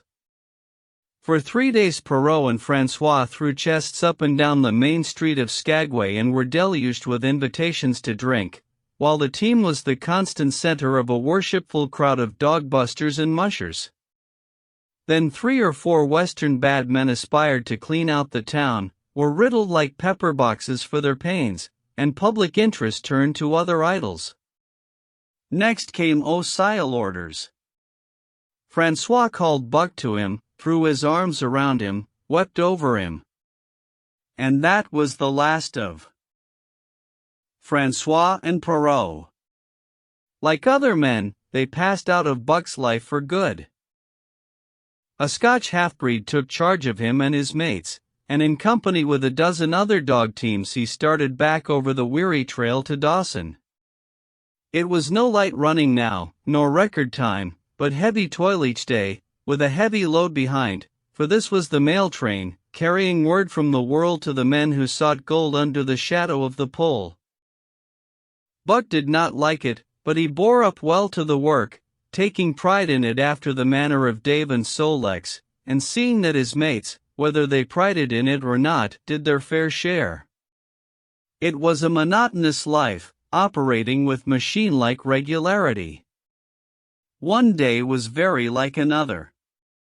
At a certain time each morning the cooks turned out, fires were built, and breakfast was eaten.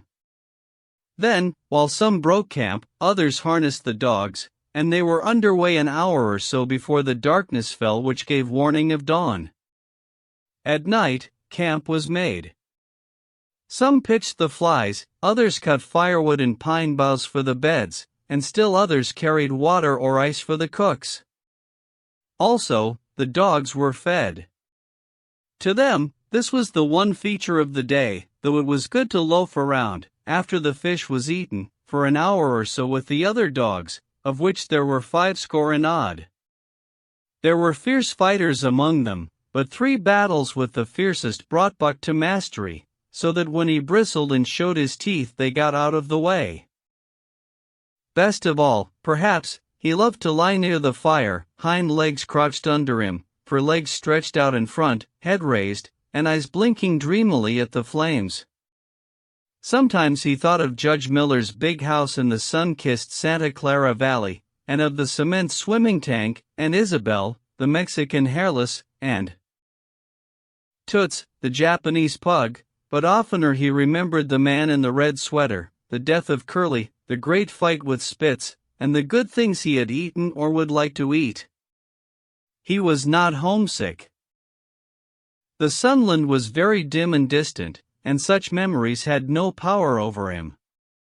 Far more potent were the memories of his heredity that gave things he had never seen before a seeming familiarity, the instincts, which were but the memories of his ancestors become habits, which had lapsed in later days, and still later, in him, quickened and become alive again. Sometimes as he crouched there, blinking dreamily at the flames, it seemed that the flames were of another fire, and that as he crouched by this other fire he saw another indifferent man from the half-breed cook before him.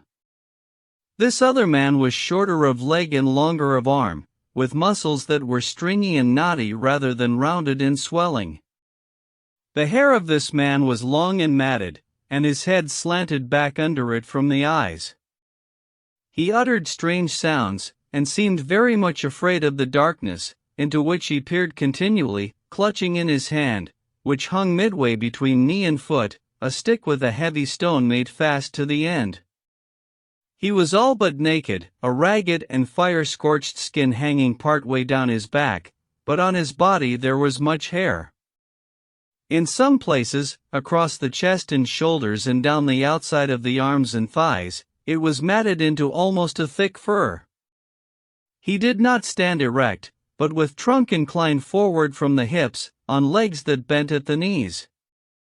About his body there was a peculiar springiness, or resiliency, almost cat-like, and a quick alertness as of one who lived in perpetual fear of things seen and unseen.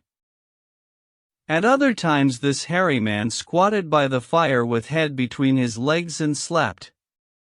On such occasions his elbows were on his knees, his hands clasped above his head as though to shed rain by the hairy arms. And beyond that fire, in the circling darkness, Buck could see many gleaming coals, 2 by 2, always 2 by 2, which he knew to be the eyes of great beasts of prey. And he could hear the crashing of their bodies through the undergrowth, and the noise they made in the night. And dreaming there by the Yukon bank, with lazy eyes blinking at the fire, these sounds and sights of another world would make the hair to rise along his back and stand on end across his shoulders and up his neck, till he whimpered low and suppressly, or growled softly, and the half-breed cook shouted at him, "Hey, you Buck, wake up!" Whereupon the other world would vanish and the real world come into his eyes, and he would get up and yawn and stretch as though he had been asleep. It was a hard trip, with the mail behind them, and the heavy work wore them down. They were short of weight and in poor condition when they made Dawson, and should have had a 10 days or a week's rest at least. But in 2 days' time they dropped down the Yukon bank from the barracks, loaded with letters for the outside. The dogs were tired, the drivers grumbling, and, to make matters worse, it snowed every day. This meant a soft trail, greater friction on the runners, and heavier pulling for the dogs, yet the drivers were fair through it all, and did their best for the animals. Each night the dogs were attended to first. They ate before the drivers ate, and no man sought his sleeping rope till he had seen to the feet of the dogs he drove. Still, their strength went down. Since the beginning of the winter they had traveled 1,800 miles, dragging sleds the whole weary distance, and 1,800 miles will tell upon life of the toughest. Buck stood it, keeping his mates up to their work and maintaining discipline, though he, too, was very tired. Bill Lee cried and whimpered regularly in his sleep each night. Joe was sourer than ever, and Sol-Leks was unapproachable, blind side or other side. But it was Dave who suffered most of all. Something had gone wrong with him. He became more morose and irritable, and when camp was pitched at once made his nest, where his driver fed him. Once out of the harness and down, he did not get on his feet again till harness-up time in the morning. Sometimes, in the traces, when jerked by a sudden stoppage of the sled, or by straining to start it, he would cry out with pain. The driver examined him, but could find nothing. All the drivers became interested in his case. They talked it over at mealtime, and over their last pipes before going to bed, and one night they held a consultation. He was brought from his nest to the fire and was pressed and prodded till he cried out many times. Something was wrong inside, but they could locate no broken bones, could not make it out. By the time Cassiar Bar was reached, he was so weak that he was falling repeatedly in the traces. The Scotch half-breed called a halt and took him out of the team, making the next dog, Solex, fast to the sled. His intention was to rest Dave, letting him run free behind the sled. Sick as he was, Dave resented being taken out, grunting and growling while the traces were unfastened, and whimpering broken-heartedly when he saw Solex in the position he had held and served so long. For the pride of trace and trail was his, and sick unto death, he could not bear that another dog should do his work. When the sled started, he floundered in the soft snow alongside the beaten trail, attacking Solex with his teeth, rushing against him and trying to thrust him off into the soft snow on the other side, striving to leap inside his traces and get between him and the sled, and all the while whining and yelping and crying with grief and pain. The half-breed tried to drive him away with the whip, but he paid no heed to the stinging lash, and the man had not the heart to strike harder. Dave refused to run quietly on the trail behind the sled, where the going was easy, but continued to flounder alongside in the soft snow, where the going was most difficult, till exhausted. Then he fell, and lay where he fell, howling lugubriously as the long train of sleds churned by. With the last remnant of his strength he managed to stagger along behind till the train made another stop, when he floundered past the sleds to his own, where he stood alongside Solex. His driver lingered a moment to get a light for his pipe from the man behind. Then he returned and started his dogs. They swung out on the trail with remarkable lack of exertion, turned their heads uneasily, and stopped in surprise. The driver was surprised, too, the sled had not moved. He called his comrades to witness the sight. Dave had bitten through both of Solex's traces, and was standing directly in front of the sled in his proper place. He pleaded with his eyes to remain there. The driver was perplexed. His comrades talked of how a dog could break its heart through being denied the work that killed it, and recalled instances they had known, where dogs, too old for the toil, or injured, had died because they were cut out of the traces. Also, they held it a mercy, since Dave was to die anyway, that he should die in the traces, heart easy and content. So he was harnessed in again, and proudly he pulled as of old, though more than once he cried out involuntarily from the bite of his inward hurt. Several times he fell down and was dragged in the traces, and once the sled ran upon him so that he limped thereafter in one of his hind legs. But he held out till camp was reached, when his driver made a place for him by the fire. Morning found him too weak to travel. At harness-up time he tried to crawl to his driver. By convulsive efforts he got on his feet, staggered, and fell. Then he wormed his way forward slowly toward where the harnesses were being put on his mates. He would advance his four legs and drag up his body with a sort of hitching movement, when he would advance his four legs and hitch ahead again for a few more inches. His strength left him, and the last his mates saw of him he lay gasping in the snow and yearning toward them. But they could hear him mournfully howling, till they passed out of sight behind a belt of river timber. Here the train was halted. The Scotch half-breed slowly retraced his steps to the camp they had left. The men ceased talking. A revolver shot rang out. The man came back hurriedly. The whip snapped, the bells tinkled merrily, the sleds churned along the trail, but Buck knew, and every dog knew, what had taken place behind the belt of river trees. 5. The toil of trace and trail. 30 days from the time it left Dawson, the salt water mail, with Buck and his mates at the fore, arrived at Skagway. They were in a wretched state, worn out and worn down. Buck's 140 pounds had dwindled to 115. The rest of his mates, though lighter dogs, had relatively lost more weight than he.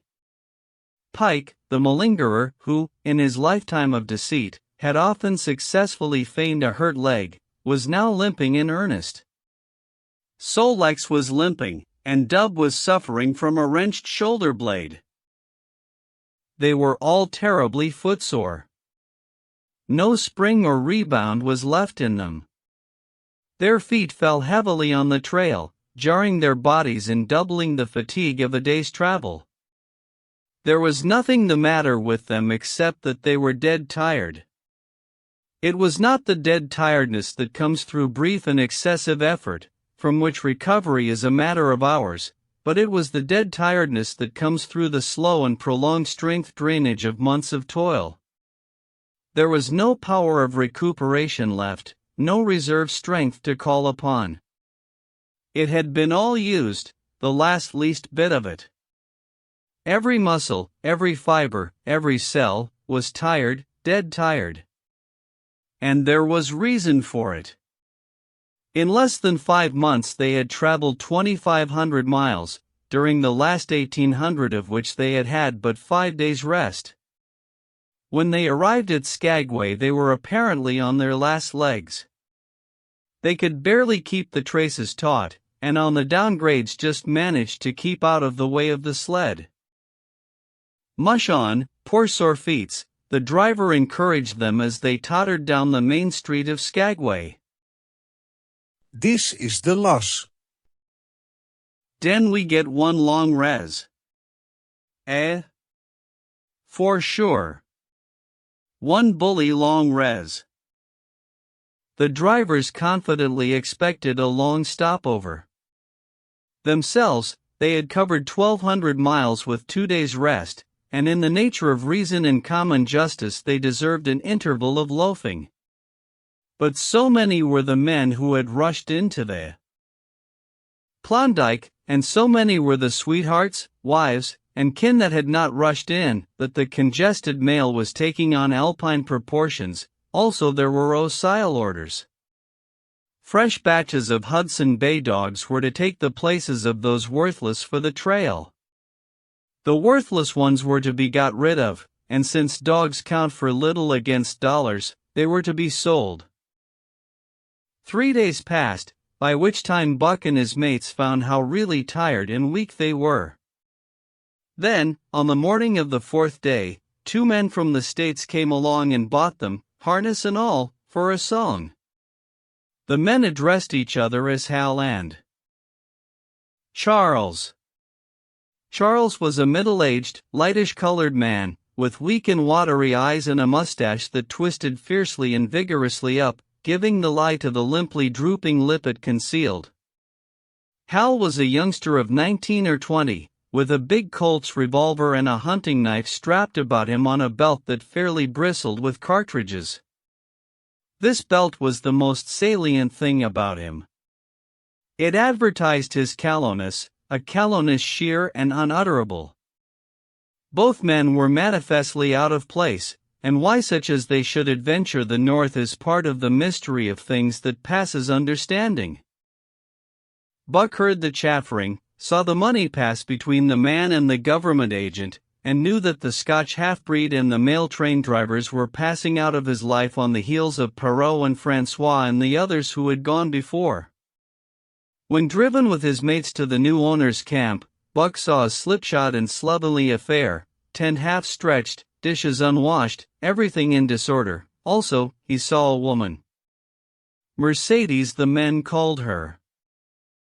She was Charles's wife and Hal's sister, a nice family party. Buck watched them apprehensively as they proceeded to take down the tent and load the sled. There was a great deal of effort about their manner, but no businesslike method. The tent was rolled into an awkward bundle 3 times as large as it should have been.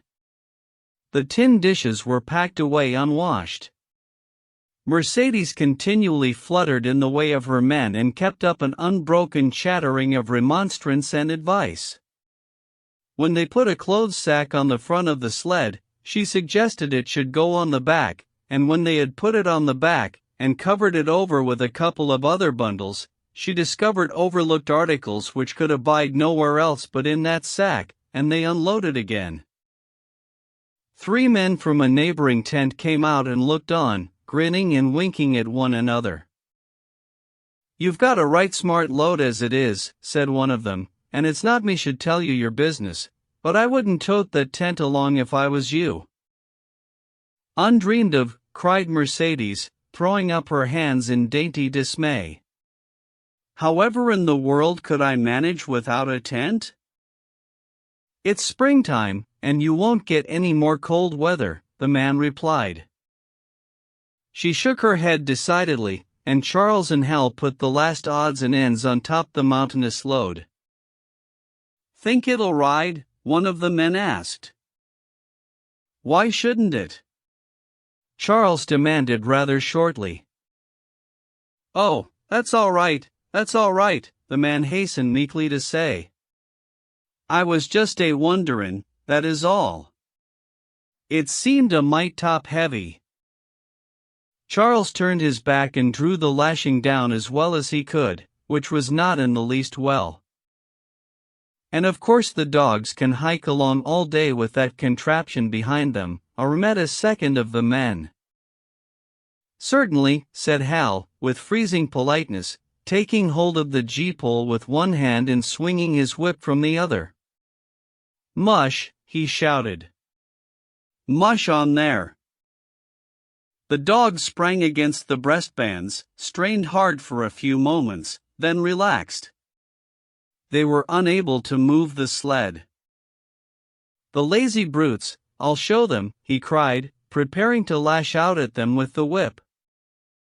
But Mercedes interfered, crying, "Oh, Hal, you mustn't," as she caught hold of the whip and wrenched it from him. "The poor dears. Now you must promise you won't be harsh with them for the rest of the trip, or I won't go a step."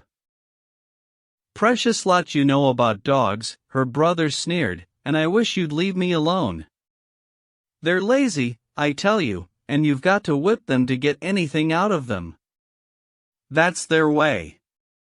You ask anyone. Ask one of those men." Mercedes looked at them imploringly, untold repugnance at sight of pain written in her pretty face. "They're weak as water, if you want to know," came the reply from one of the men. "Plumb tuckered out, that's what's the matter. They need a rest." "Rest be blanked," said Hal, with his beardless lips, and Mercedes said, "Oh," in pain and sorrow at the oath. But she was a clannish creature, and rushed at once to the defense of her brother. "Never mind that man," she said pointedly. "You're driving our dogs, and you do what you think best with them." Again Hal's whip fell upon the dogs. They threw themselves against the breastbands, dug their feet into the packed snow, got down low to it, and put forth all their strength. The sled held as though it were an anchor. After 2 efforts, they stood still, panting. The whip was whistling savagely, when once more Mercedes interfered. She dropped on her knees before Buck, with tears in her eyes, and put her arms around his neck. "You poor, poor dears," she cried sympathetically, "why don't you pull hard? Then you wouldn't be whipped." Buck did not like her, but he was feeling too miserable to resist her, taking it as part of the day's miserable work. One of the onlookers, who had been clenching his teeth to suppress hot speech, now spoke up. It's not that I care a whoop what becomes of you, but for the dogs' sakes I just want to tell you, you can help them a mighty lot by breaking out that sled. The runners are froze fast. Throw your weight against the G-pole, right and left, and break it out. A third time the attempt was made, but this time, following the advice, Hal broke out the runners which had been frozen to the snow. The overloaded and unwieldy sled forged ahead. Buck and his mates struggled frantically under the rain of blows. 100 yards ahead the path turned and sloped steeply into the main street. It would have required an experienced man to keep the top-heavy sled upright, and Hal was not such a man. As they swung on the turn the sled went over, spilling half its load through the loose lashings. The dogs never stopped. The lightened sled bounded on its side behind them. They were angry because of the ill treatment they had received and the unjust load. Buck was raging. He broke into a run, the team following his lead. Hal cried "Whoa! Whoa!" but they gave no heed. He tripped and was pulled off his feet. The capsized sled ground over him, and the dogs dashed on up the street, adding to the gaiety of Skagway as they scattered the remainder of the outfit along its chief thoroughfare. Kind-hearted citizens caught the dogs and gathered up the scattered belongings. Also, they gave advice. Half the load and twice the dogs, if they ever expected to reach Dawson, was what was said. Hal and his sister and brother-in-law listened unwillingly, pitched tent, and overhauled the outfit. Canned goods were turned out that made men laugh, for canned goods on the long trail is a thing to dream about. "Blankets for a hotel," quoth one of the men who laughed and helped. "Half as many is too much, get rid of them." "Throw away the tent, and all those dishes, who's going to wash them, anyway? Good Lord, do you think you're traveling on a Pullman?" And so it went, the inexorable elimination of the superfluous. Mercedes cried when her clothes bags were dumped on the ground and article after article was thrown out. She cried in general, and she cried in particular over each discarded thing. She clasped hands about knees, rocking back and forth broken-heartedly. She averred she would not go an inch, not for a dozen Charleses. She appealed to everybody and to everything, finally wiping her eyes and proceeding to cast out even articles of apparel that were imperative necessities. And in her zeal, when she had finished with her own, she attacked the belongings of her men and went through them like a tornado. This accomplished, the outfit, though cut in half, was still a formidable bulk. Charles and Hal went out in the evening and bought in 6 outside dogs. These, added to the 6 of the original team, Antique and Kuna, the Huskies obtained at the Rink Rapids on the record trip, brought the team up to 14. But the outside dogs, though practically broken in since their landing, did not amount to much. 3 were short-haired pointers, 1 was a Newfoundland, and the other 2 were mongrels of indeterminate breed. They did not seem to know anything, these newcomers. Buck and his comrades looked upon them with disgust, and though he speedily taught them their places and what not to do, he could not teach them what to do. They did not take kindly to trace and trail.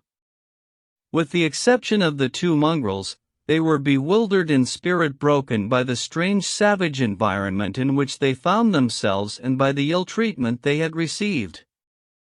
The 2 mongrels were without spirit at all, bones were the only things breakable about them.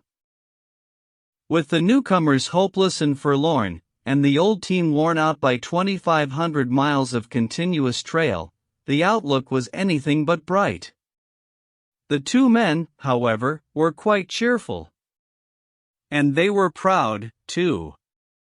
They were doing the thing in style, with 14 dogs. They had seen other sleds depart over the pass for Dawson, or come in from Dawson, but never had they seen a sled with so many as 14 dogs. In the nature of Arctic travel, there was a reason why 14 dogs should not drag one sled, and that was that one sled could not carry the food for 14 dogs. But Charles and Hal did not know this.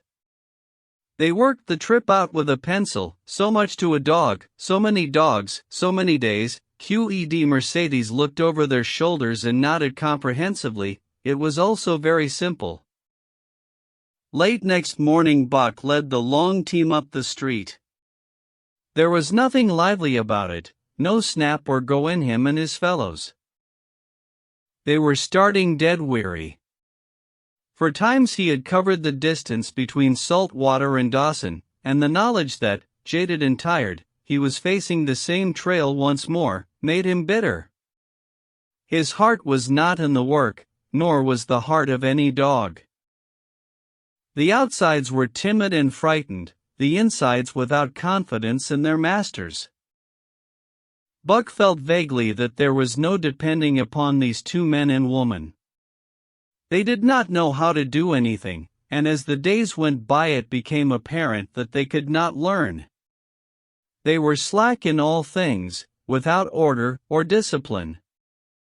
It took them half the night to pitch a slovenly camp, and half the morning to break that camp and get the sled loaded in fashion so slovenly that for the rest of the day they were occupied in stopping and rearranging the load. Some days they did not make 10 miles. On other days they were unable to get started at all. And on no day did they succeed in making more than half the distance used by the men as a basis in their dog food computation. It was inevitable that they should go short on dog food. But they hastened it by overfeeding, bringing the day nearer when underfeeding would commence. The outside dogs, whose digestions had not been trained by chronic famine to make the most of little, had voracious appetites. And when, in addition to this, the worn-out huskies pulled weakly, Hal decided that the orthodox ration was too small. He doubled it. And to cap it all, when Mercedes, with tears in her pretty eyes and a quaver in her throat, could not cajole him into giving the dogs still more, she stole from the fish sacks and fed them slyly.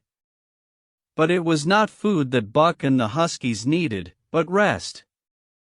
And though they were making poor time, the heavy load they dragged sapped their strength severely. Then came the underfeeding. Hal awoke one day to the fact that his dog food was half gone and the distance only quarter covered, further, that for love or money no additional dog food was to be obtained. So he cut down even the orthodox ration and tried to increase the day's travel. His sister and brother-in-law seconded him, but they were frustrated by their heavy outfit and their own incompetence. It was a simple matter to give the dogs less food, but it was impossible to make the dogs travel faster, while their own inability to get underway earlier in the morning prevented them from traveling longer hours. Not only did they not know how to work the dogs, but they did not know how to work themselves. The first to go was Dub. Poor blundering thief that he was, always getting caught and punished, he had none the less been a faithful worker. His wrenched shoulder blade, untreated and unrest, went from bad to worse, till finally Hal shot him with the big Colt's revolver. It is a saying of the country that an outside dog starves to death on the ration of the husky, so the 6 outside dogs under Buck could do no less than die on half the ration of the husky. The Newfoundland went first, followed by the 3 short-haired pointers, the 2 mongrels hanging more grittily on to life, but going in the end. By this time all the amenities and gentleness of the Southland had fallen away from the 3 people. Shorn of its glamour and romance, Arctic travel became to them a reality too harsh for their manhood and womanhood. Mercedes ceased weeping over the dogs, being too occupied with weeping over herself and with quarreling with her husband and brother. To quarrel was the one thing they were never too weary to do. Their irritability arose out of their misery, increased with it, doubled upon it, outdistanced it. The wonderful patience of the trail which comes to men who toil hard and suffer sore, and remain sweet of speech and kindly, did not come to these two men and the woman. They had no inkling of such a patience. They were stiff and in pain, their muscles ached, their bones ached, their very hearts ached, and because of this they became sharp of speech, and hard words were first on their lips in the morning and last at night. Charles and Hal wrangled whenever Mercedes gave them a chance. It was the cherished belief of each that he did more than his share of the work, and neither forbore to speak this belief at every opportunity. Sometimes Mercedes sided with her husband, sometimes with her brother. The result was a beautiful and unending family quarrel. Starting from a dispute as to which should chop a few sticks for the fire, a dispute which concerned only Charles and Hal, presently would be lugged in the rest of the family, fathers, mothers, uncles, cousins, people thousands of miles away and some of them dead. That Hal's views on art, or the sort of society plays his mother's brother wrote, should have anything to do with the chopping of a few sticks of firewood, passes comprehension. Nevertheless, the quarrel was as likely to tend in that direction as in the direction of Charles's political prejudices. And that Charles's sister's tale-bearing tongue should be relevant to the building of a Yukon fire, was apparent only to Mercedes, who disburdened herself of copious opinions upon that topic, and incidentally upon a few other traits unpleasantly peculiar to her husband's family. In the meantime the fire remained unbuilt, the camp half-pitched, and the dogs unfed. Mercedes nursed a special grievance, the grievance of her sex. She was pretty and soft, and had been chivalrously treated all her days. But the present treatment by her husband and brother was everything save chivalrous. It was her custom to be helpless. They complained. Upon which impeachment of what to her was her most essential sex prerogative, she made their lives unendurable. She no longer considered the dogs, and because she was sore and tired, she persisted in riding on the sled. She was pretty and soft, but she weighed 120 pounds, a lusty last straw to the load dragged by the weak and starving animals. She rode for days, till they fell in the traces and the sled stood still. Charles and Hal begged her to get off and walk, pleaded with her, entreated, the while she wept and importuned heaven with a recital of their brutality.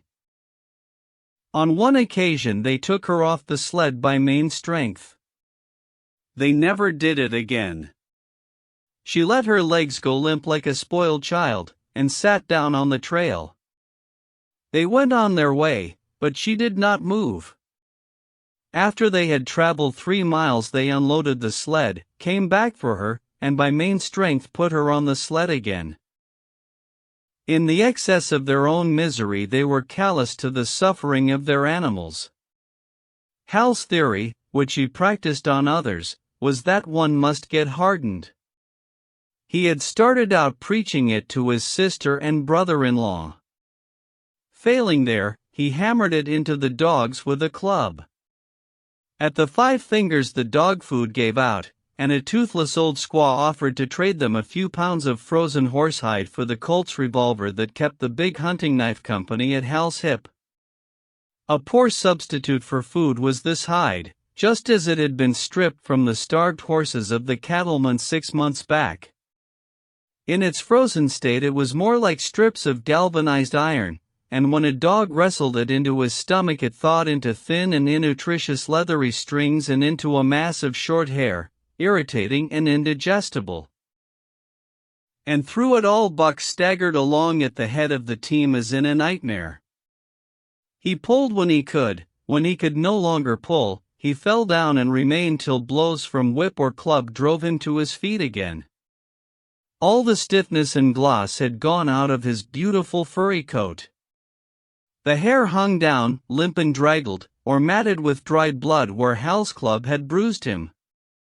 His muscles had wasted away to knotty strings, and the flesh pads had disappeared, so that each rib and every bone in his frame were outlined cleanly through the loose hide that was wrinkled in folds of emptiness.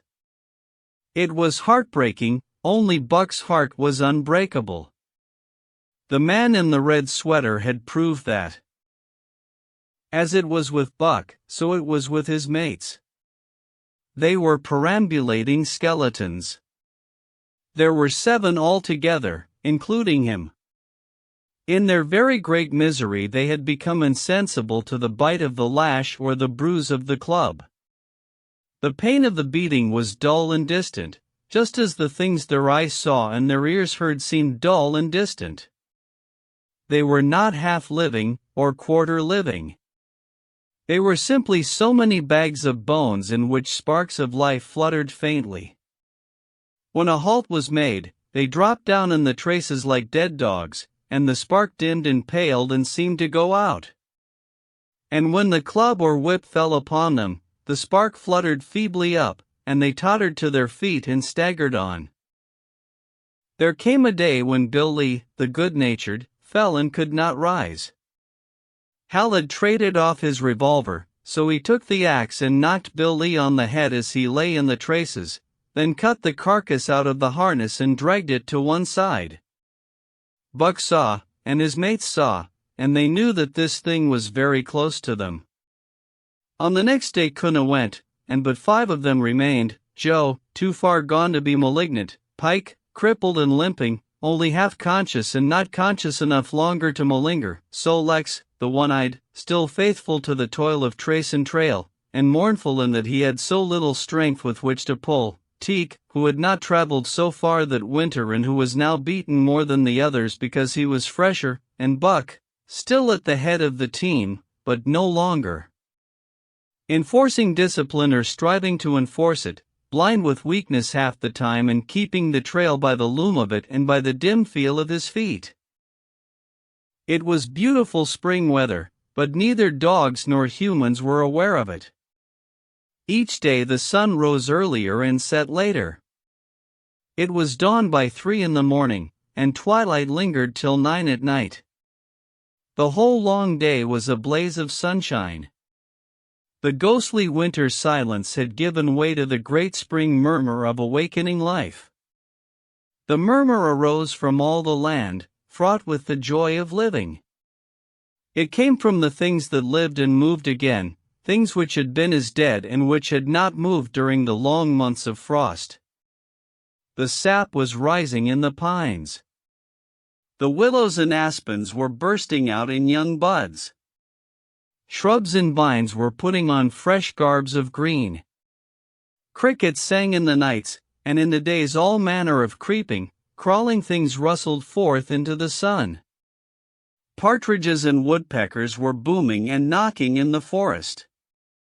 Squirrels were chattering, birds singing, and overhead honked the wildfowl driving up from the south in cunning wedges that split the air. From every hill slope came the trickle of running water, the music of unseen fountains. All things were thawing, bending, snapping. The Yukon was straining to break loose the ice that bound it down. It ate away from beneath, the sun ate from above. Air holes formed, fissures sprang and spread apart, while thin sections of ice fell through bodily into the river. And amid all this bursting, rending, throbbing of awakening life, under the blazing sun and through the soft sighing breezes, like wayfarers to death, staggered the 2 men, the woman, and the huskies. With the dogs falling, Mercedes weeping and riding, Hal swearing innocuously, and Charles's eyes wistfully watering, they staggered into John Thornton's camp at the mouth of White River. When they halted, the dogs dropped down as though they had all been struck dead.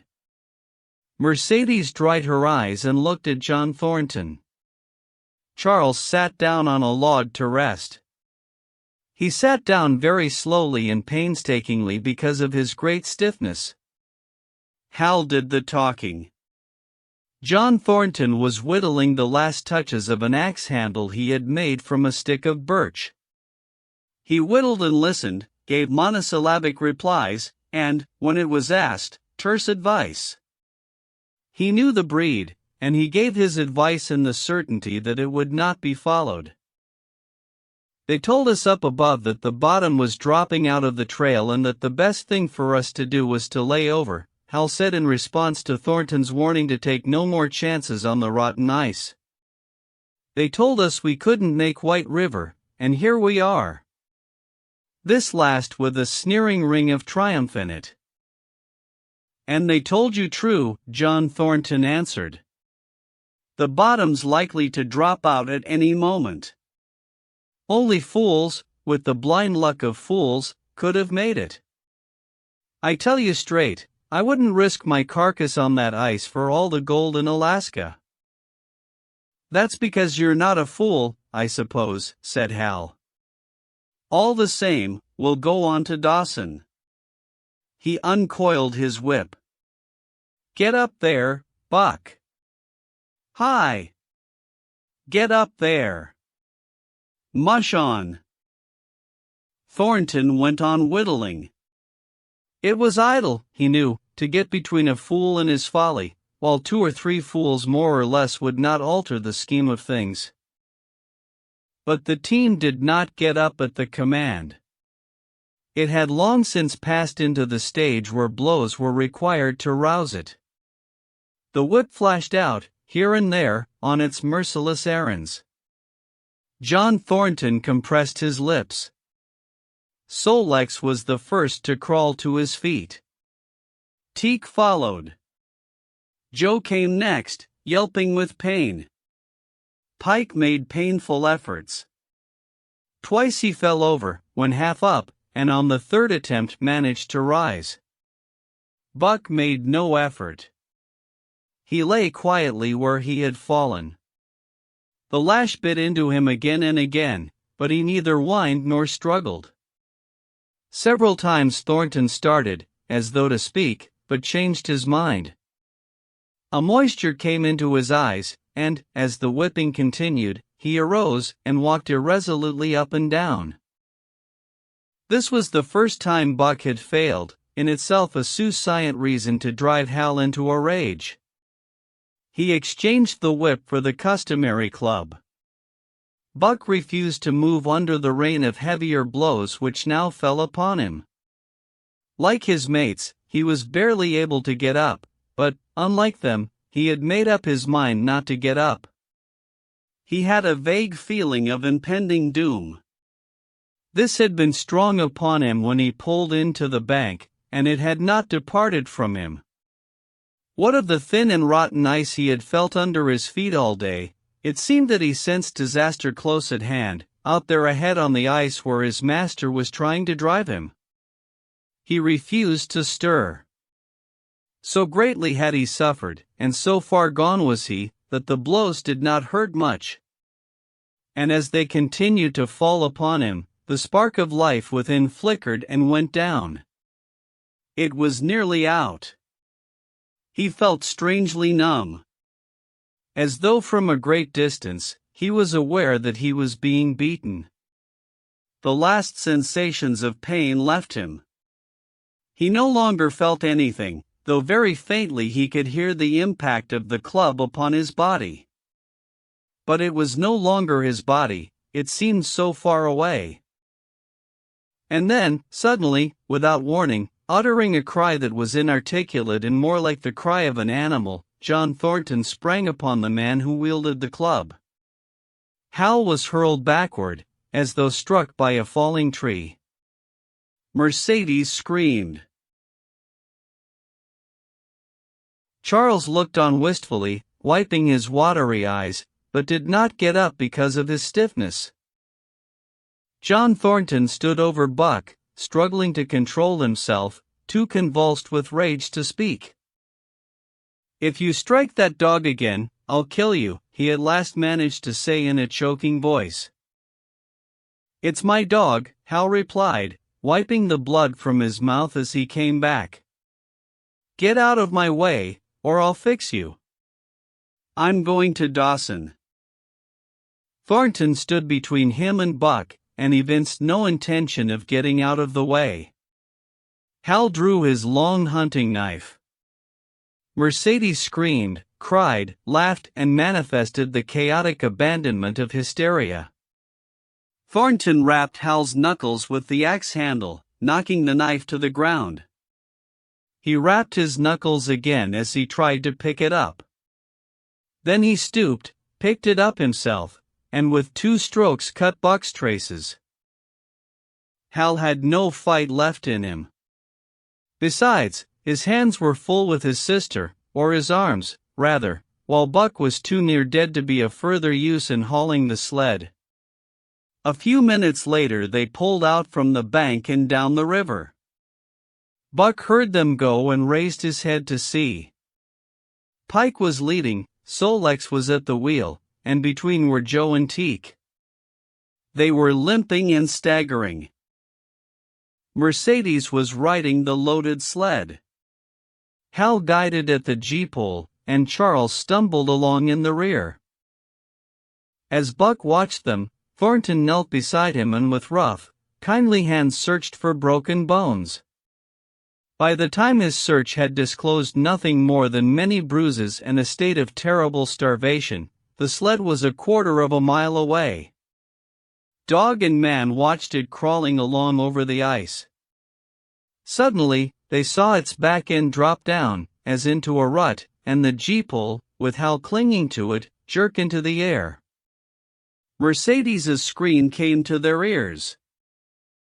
They saw Charles turn and make 1 step to run back, and then a whole section of ice gave way and dogs and humans disappeared.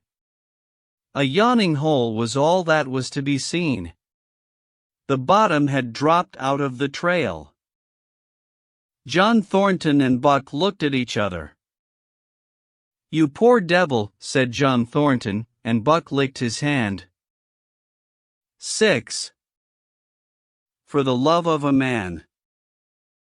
When John Thornton froze his feet in the previous December, his partners had made him comfortable and left him to get well, going on themselves up the river to get out a raft of sawlogs for Dawson.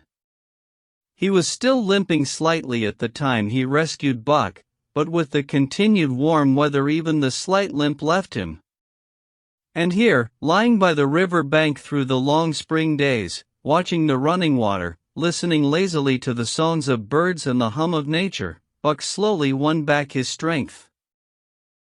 A rest comes very good after one has traveled 3,000 miles, and it must be confessed that Buck waxed lazy as his wounds healed, his muscles swelled out, and the flesh came back to cover his bones.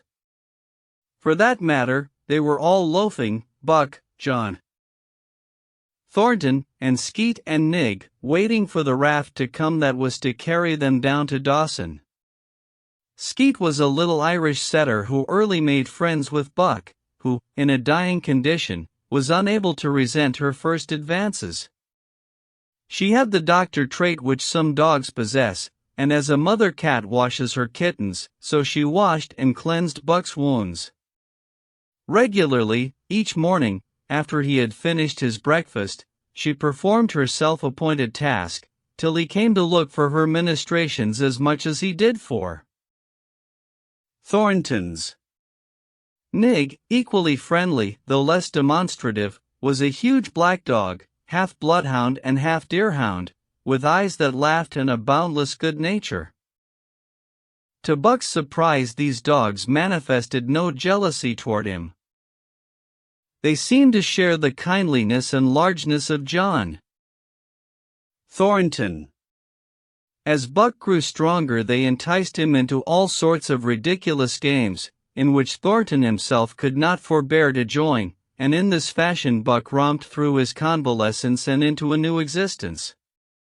Love, genuine passionate love, was his for the first time. This he had never experienced at Judge Miller's down in the sun-kissed Santa Clara Valley. With the judge's son, hunting and tramping, it had been a working partnership, with the judge's grandsons, a sort of pompous guardianship, and with the judge himself, a stately and dignified friendship. But love that was feverish and burning, that was adoration, that was madness, it had taken John Thornton to arouse.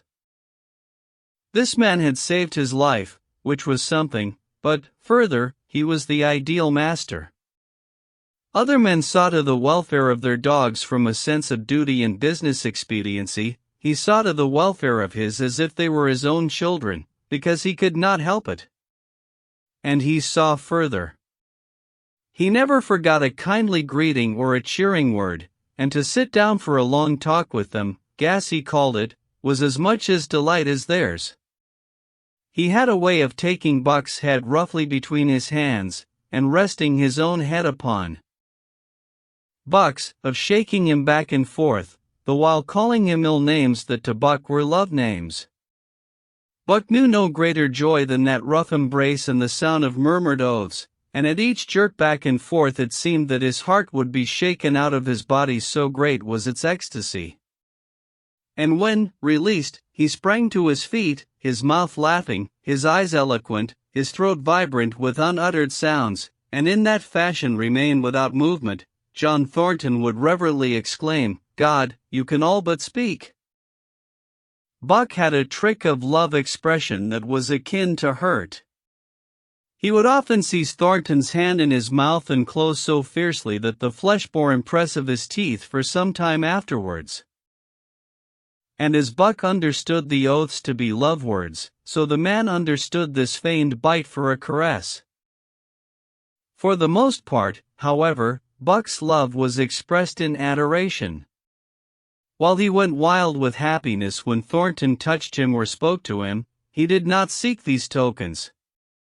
Unlike Skeet, who was wont to shove her nose under Thornton's hand and nudge till petted, or Nig, who would stalk up and rest his great head on Thornton's knee, Buck was content to adore at a distance. He would lie by the hour, eager, alert, at Thornton's feet, looking up into his face, dwelling upon it, studying it, following with keenest interest each fleeting expression, every movement or change of feature.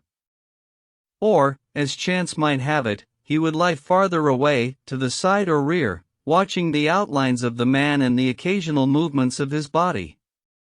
And often, such was the communion in which they lived, the strength of Buck's gaze would draw John Thornton's head around, and he would return the gaze, without speech, his heart shining out of his eyes as Buck's heart shone out. For a long time after his rescue, Buck did not like Thornton to get out of his sight. From the moment he left the tent to when he entered it again, Buck would follow at his heels. His transient masters since he had come into the Northland had bred in him a fear that no master could be permanent. He was afraid that Thornton would pass out of his life as Perrault and Francois and the Scotch half-breed had passed out. Even in the night, in his dreams, he was haunted by this fear.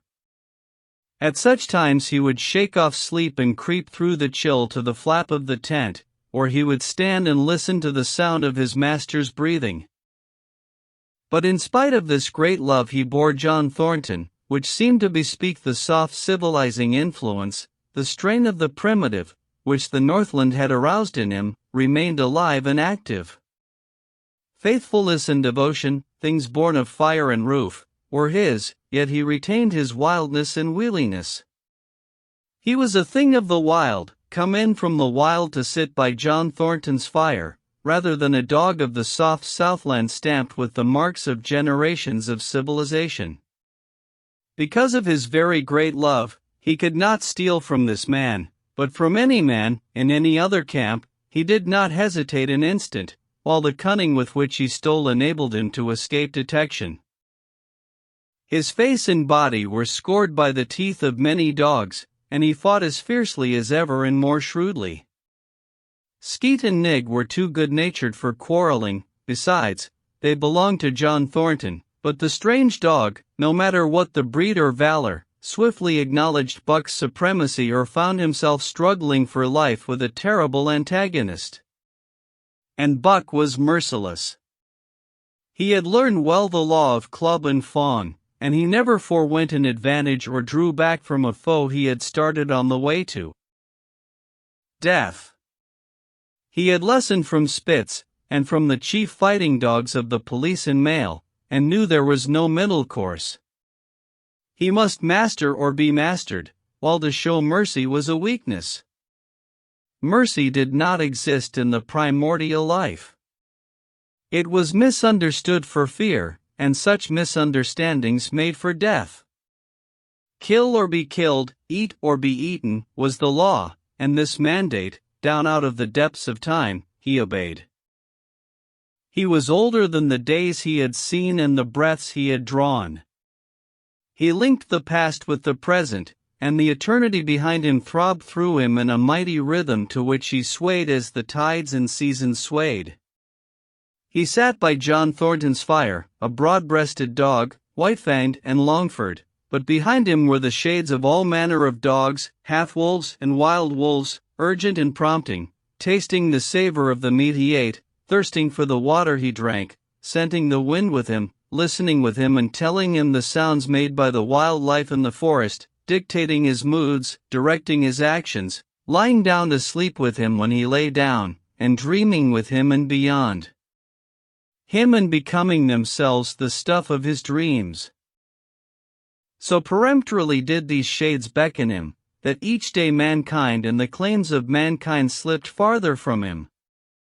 Deep in the forest a call was sounding, and as often as he heard this call, mysteriously thrilling and luring, he felt compelled to turn his back upon the fire and the beaten earth around it, and to plunge into the forest, and on, he knew not where or why, nor did he wonder where or why, the call sounding imperiously, deep in the forest.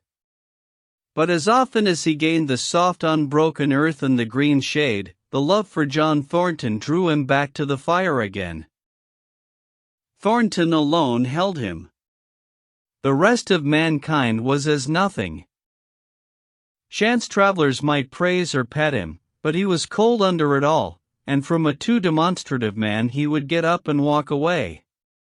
When Thornton's partners, Hans and Pete, arrived on the long-expected raft, Buck refused to notice them till he learned they were close to Thornton. After that he tolerated them in a passive sort of way, accepting favors from them as though he favored them by accepting.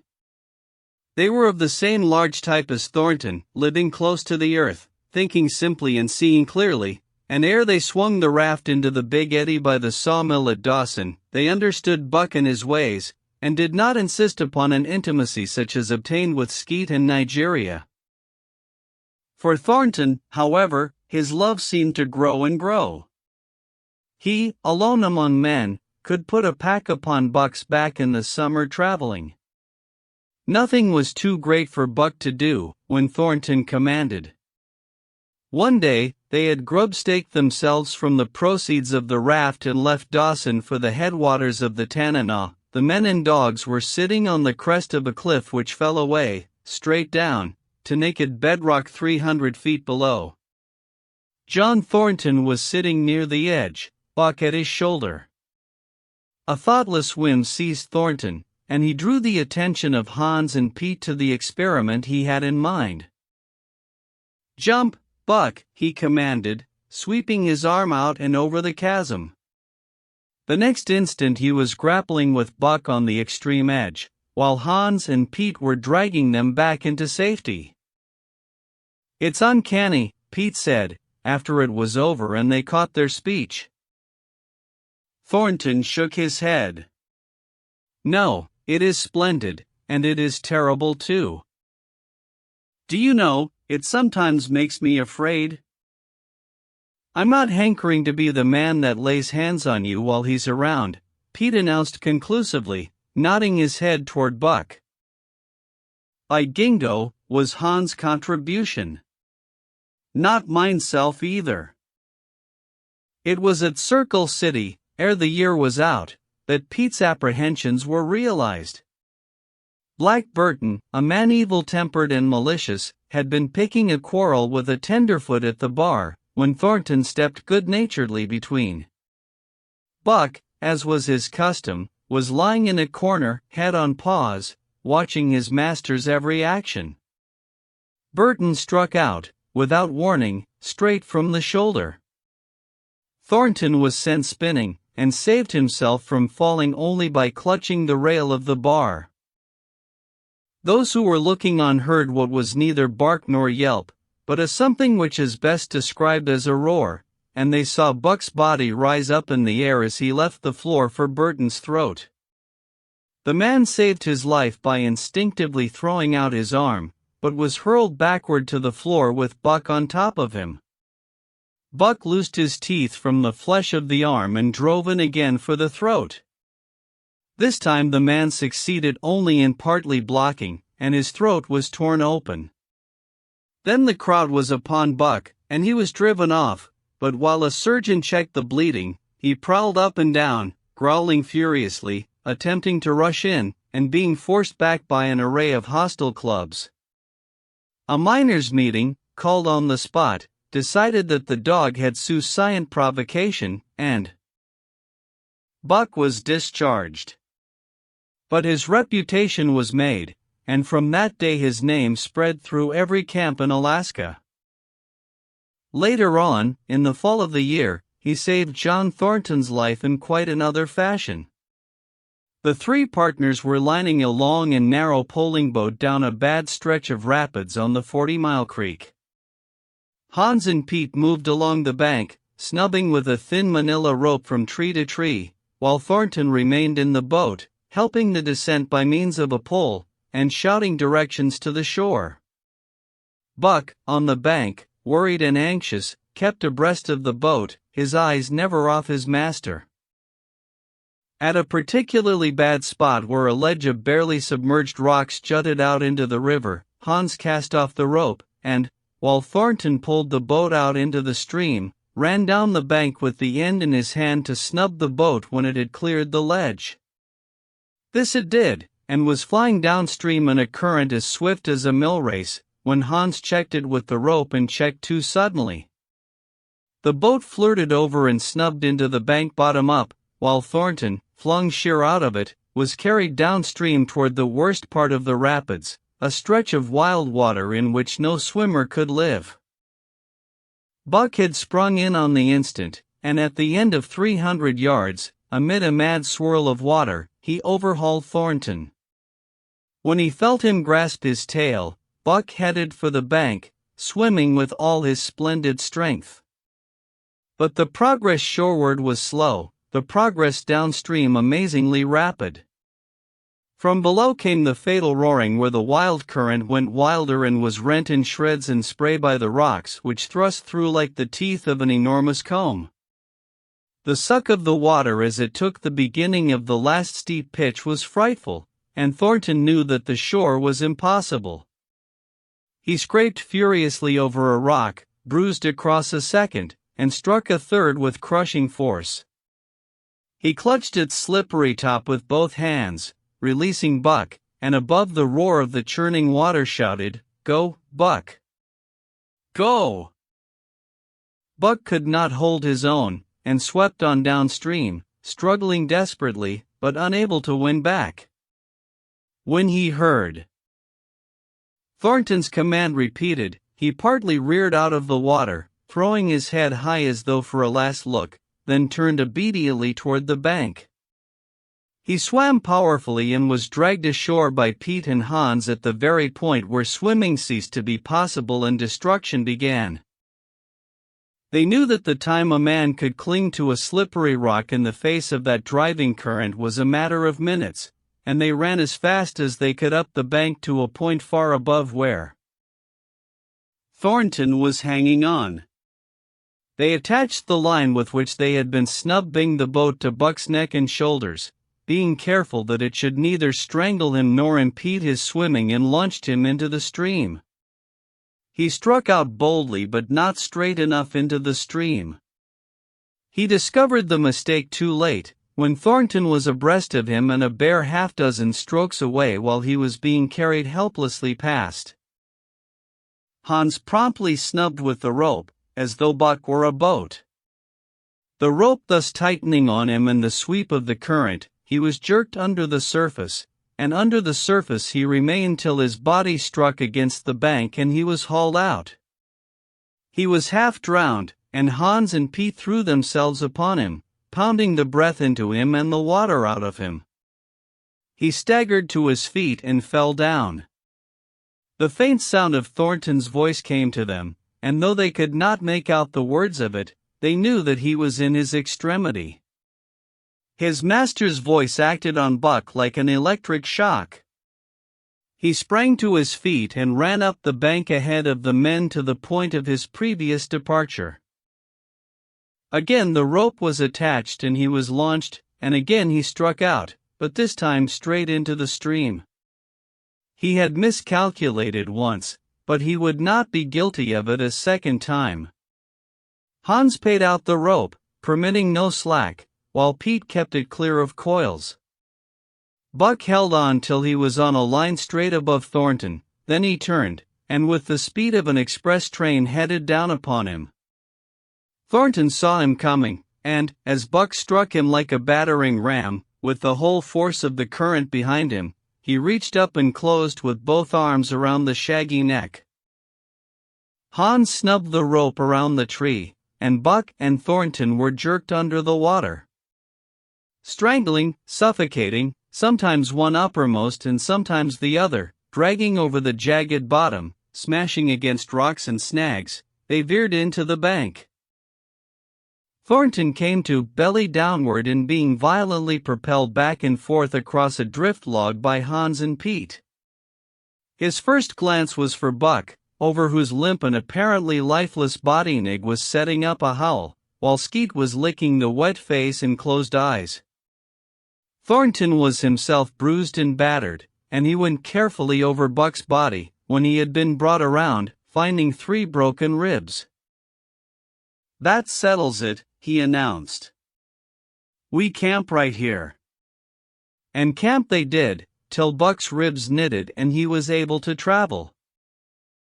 That winter, at Dawson, Buck performed another exploit, not so heroic, perhaps, but one that put his name many notches higher on the totem pole of Alaskan fame. This exploit was particularly gratifying to the 3 men, for they stood in need of the outfit which it furnished, and were enabled to make a long-desired trip into the Virgin East, where miners had not yet appeared. It was brought about by a conversation in the El Dorado saloon, in which men waxed boastful of their favorite dogs. Buck, because of his record, was the target of these men, and Thornton was driven stoutly to defend him. At the end of half an hour one man stated that his dog could start a sled with 500 pounds and walk off with it, a second bragged 600 for his dog, and a third, 700. "Pooh! Pooh," said John Thornton, "Buck can start 1,000 pounds. And break it out? And walk off with it for 100 yards, demanded Mathewson, a bonanza king, he of the 700 vaunt. And break it out, and walk off with it for 100 yards, John Thornton said coolly. "Well," Mathewson said, slowly and deliberately, so that all could hear, "I've got $1,000 that says he can't. And there it is." So saying, he slammed a sack of gold dust of the size of a bologna sausage down upon the bar. Nobody spoke. Thornton's bluff, if bluff it was, had been called. He could feel a flush of warm blood creeping up his face. His tongue had tricked him. He did not know whether Buck could start 1,000 pounds. Half a ton. The enormousness of it appalled him. He had great faith in Buck's strength and had often thought him capable of starting such a load, but never, as now, had he faced the possibility of it, the eyes of a dozen men fixed upon him, silent and waiting. Further, he had no $1,000, nor had Hans or Pete. "I've got a sled standing outside now, with 20 50-pound sacks of flour on it," Mathewson went on, with brutal directness, "so don't let that hinder you." Thornton did not reply. He did not know what to say. He glanced from face to face in the absent way of a man who has lost the power of thought and is seeking somewhere to find the thing that will start it going again. The face of Jim O'Brien, a Mastodon king and old-time comrade, caught his eyes. It was a cue to him, seeming to rouse him to do what he would never have dreamed of doing. "Can you lend me 1,000?" he asked, almost in a whisper. "Sure," answered O'Brien, thumping down a plethoric sack by the side of Matthewson's. "Though it's little faith I'm having, John, that the beast can do the trick." The Eldorado emptied its occupants into the street to see the test. The tables were deserted, and the dealers and gamekeepers came forth to see the outcome of the wager and to lay odds. Several hundred men, furred and mittened, banked around the sled within easy distance. Matthewson's sled, loaded with 1,000 pounds of flour, had been standing for a couple of hours, and in the intense cold, it was 60 below zero, the runners had frozen fast to the hard-packed snow. Men offered odds of 2-1 that Buck could not budge the sled. A quibble arose concerning the phrase breakout. O'Brien contended it was Thornton's privilege to knock the runners loose, leaving Buck to break it out from a dead standstill. Matthewson insisted that the phrase included breaking the runners from the frozen grip of the snow. A majority of the men who had witnessed the making of the bet decided in his favor, whereat the odds went up to 3-1 against Buck. There were no takers. Not a man believed him capable of the feat. Thornton had been hurried into the wager, heavy with doubt, and now that he looked at the sled itself, the concrete fact, with the regular team of 10 dogs curled up on the snow before it, the more impossible the task appeared. Matthewson waxed jubilant. 3-1, he proclaimed. "I'll lay you another 1,000 at that figure, Thornton." "What d'ye say?" Thornton's doubt was strong in his face, but his fighting spirit was aroused, the fighting spirit that soars above odds, fails to recognize the impossible, and is deaf to all save the clamor for battle. He called Hans and Pete to him.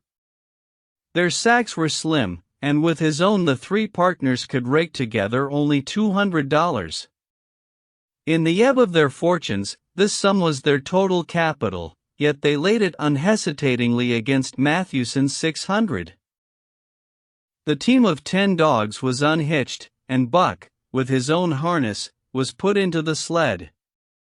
He had caught the contagion of the excitement, and he felt that in some way he must do a great thing for John Thornton. Murmurs of admiration at his splendid condition, without an ounce of superfluous flesh, and the 150 pounds that he weighed were so many pounds of grit and virility. His furry coat shone with the sheen of silk. Down the neck and across the shoulders, his mane, in repose as it was, half bristled, and seemed to lift with every movement, as though excess of vigor made each particular hair alive and active. The great breast and heavy forelegs were no more than in proportion with the rest of the body, where the muscles showed in tight rolls underneath the skin. Men felt these muscles and proclaimed them hard as iron, and the odds went down to 2-1. "Gad, sir." "Gad, sir," stuttered a member of the latest dynasty, a king of the Skookum benches. "I offer you 800 for him, sir, before the test, sir, 800 just as he stands." Thornton shook his head and stepped to Buck's side. "You must stand off from him," Matthewson protested. "Free play and plenty of room." The crowd fell silent, only could be heard the voices of the gamblers vainly offering 2-1. Everybody acknowledged Buck a magnificent animal, but 20 50-pound sacks of flour bulked too large in their eyes for them to loosen their pouch strings. Thornton knelt down by Buck's side. He took his head in his two hands and rested cheek on cheek. He did not playfully shake him, as was his wont, or murmur soft love curses, but he whispered in his ear. "As you love me, Buck." "As you love me," was what he whispered. Buck whined with suppressed eagerness. The crowd was watching curiously. The affair was growing mysterious. It seemed like a conjuration. As Thornton got to his feet, Buck seized his mittened hand between his jaws, pressing in with his teeth and releasing slowly, half reluctantly. It was the answer, in terms, not of speech, but of love. Thornton stepped well back. "Now, Buck," he said. Buck tightened the traces, then slacked them for a matter of several inches. It was the way he had learned. "Gee!" Thornton's voice rang out, sharp in the tense silence. Buck swung to the right, ending the movement in a plunge that took up the slack and with a sudden jerk arrested his 150 pounds. The load quivered, and from under the runners arose a crisp crackling. "Ha!" Thornton commanded. Buck duplicated the maneuver, this time to the left. The crackling turned into a snapping, the sled pivoting and the runners slipping and grating several inches to the side. The sled was broken out. Men were holding their breaths, intensely unconscious of the fact. "Now, mush!" Thornton's command cracked out like a pistol shot. Buck threw himself forward, tightening the traces with a jarring lunge. His whole body was gathered compactly together in the tremendous effort, the muscles writhing and knotting like live things under the silky fur. His great chest was low to the ground, his head forward and down, while his feet were flying like mad, the claws scarring the hard-packed snow in parallel grooves. The sled swayed and trembled, half-started forward. One of his feet slipped, and one man groaned aloud. Then the sled lurched ahead in what appeared a rapid succession of jerks, though it never really came to a dead stop again. Half an inch, 2 inches. The jerks perceptibly diminished. As the sled gained momentum, he caught them up, till it was moving steadily along. Men gasped and began to breathe again, unaware that for a moment they had ceased to breathe. Thornton was running behind, encouraging Buck with short, cheery words. The distance had been measured off, and as he neared the pile of firewood which marked the end of the 100 yards, a cheer began to grow and grow, which burst into a roar as he passed the firewood and halted at command. Every man was tearing himself loose, even Matthewson. Hats and mittens were flying in the air. Men were shaking hands, it did not matter with whom, and bubbling over in a general incoherent babble. But Thornton fell on his knees beside Buck. Head was against head, and he was shaking him back and forth. Those who hurried up heard him cursing Buck, and he cursed long and fervently, and softly and lovingly. "Gad, sir! Gad, sir," spluttered the Skookum Bench King. "I'll give 1,000 for him, sir, 1,000, sir, 1,200, sir." Thornton rose to his feet. His eyes were wet. The tears were streaming frankly down his cheeks. "Sir," he said to the Skookum Bench King, "no, sir. You can go to hell, sir. It's the best I can do for you, sir." Buck seized Thornton's hand in his teeth.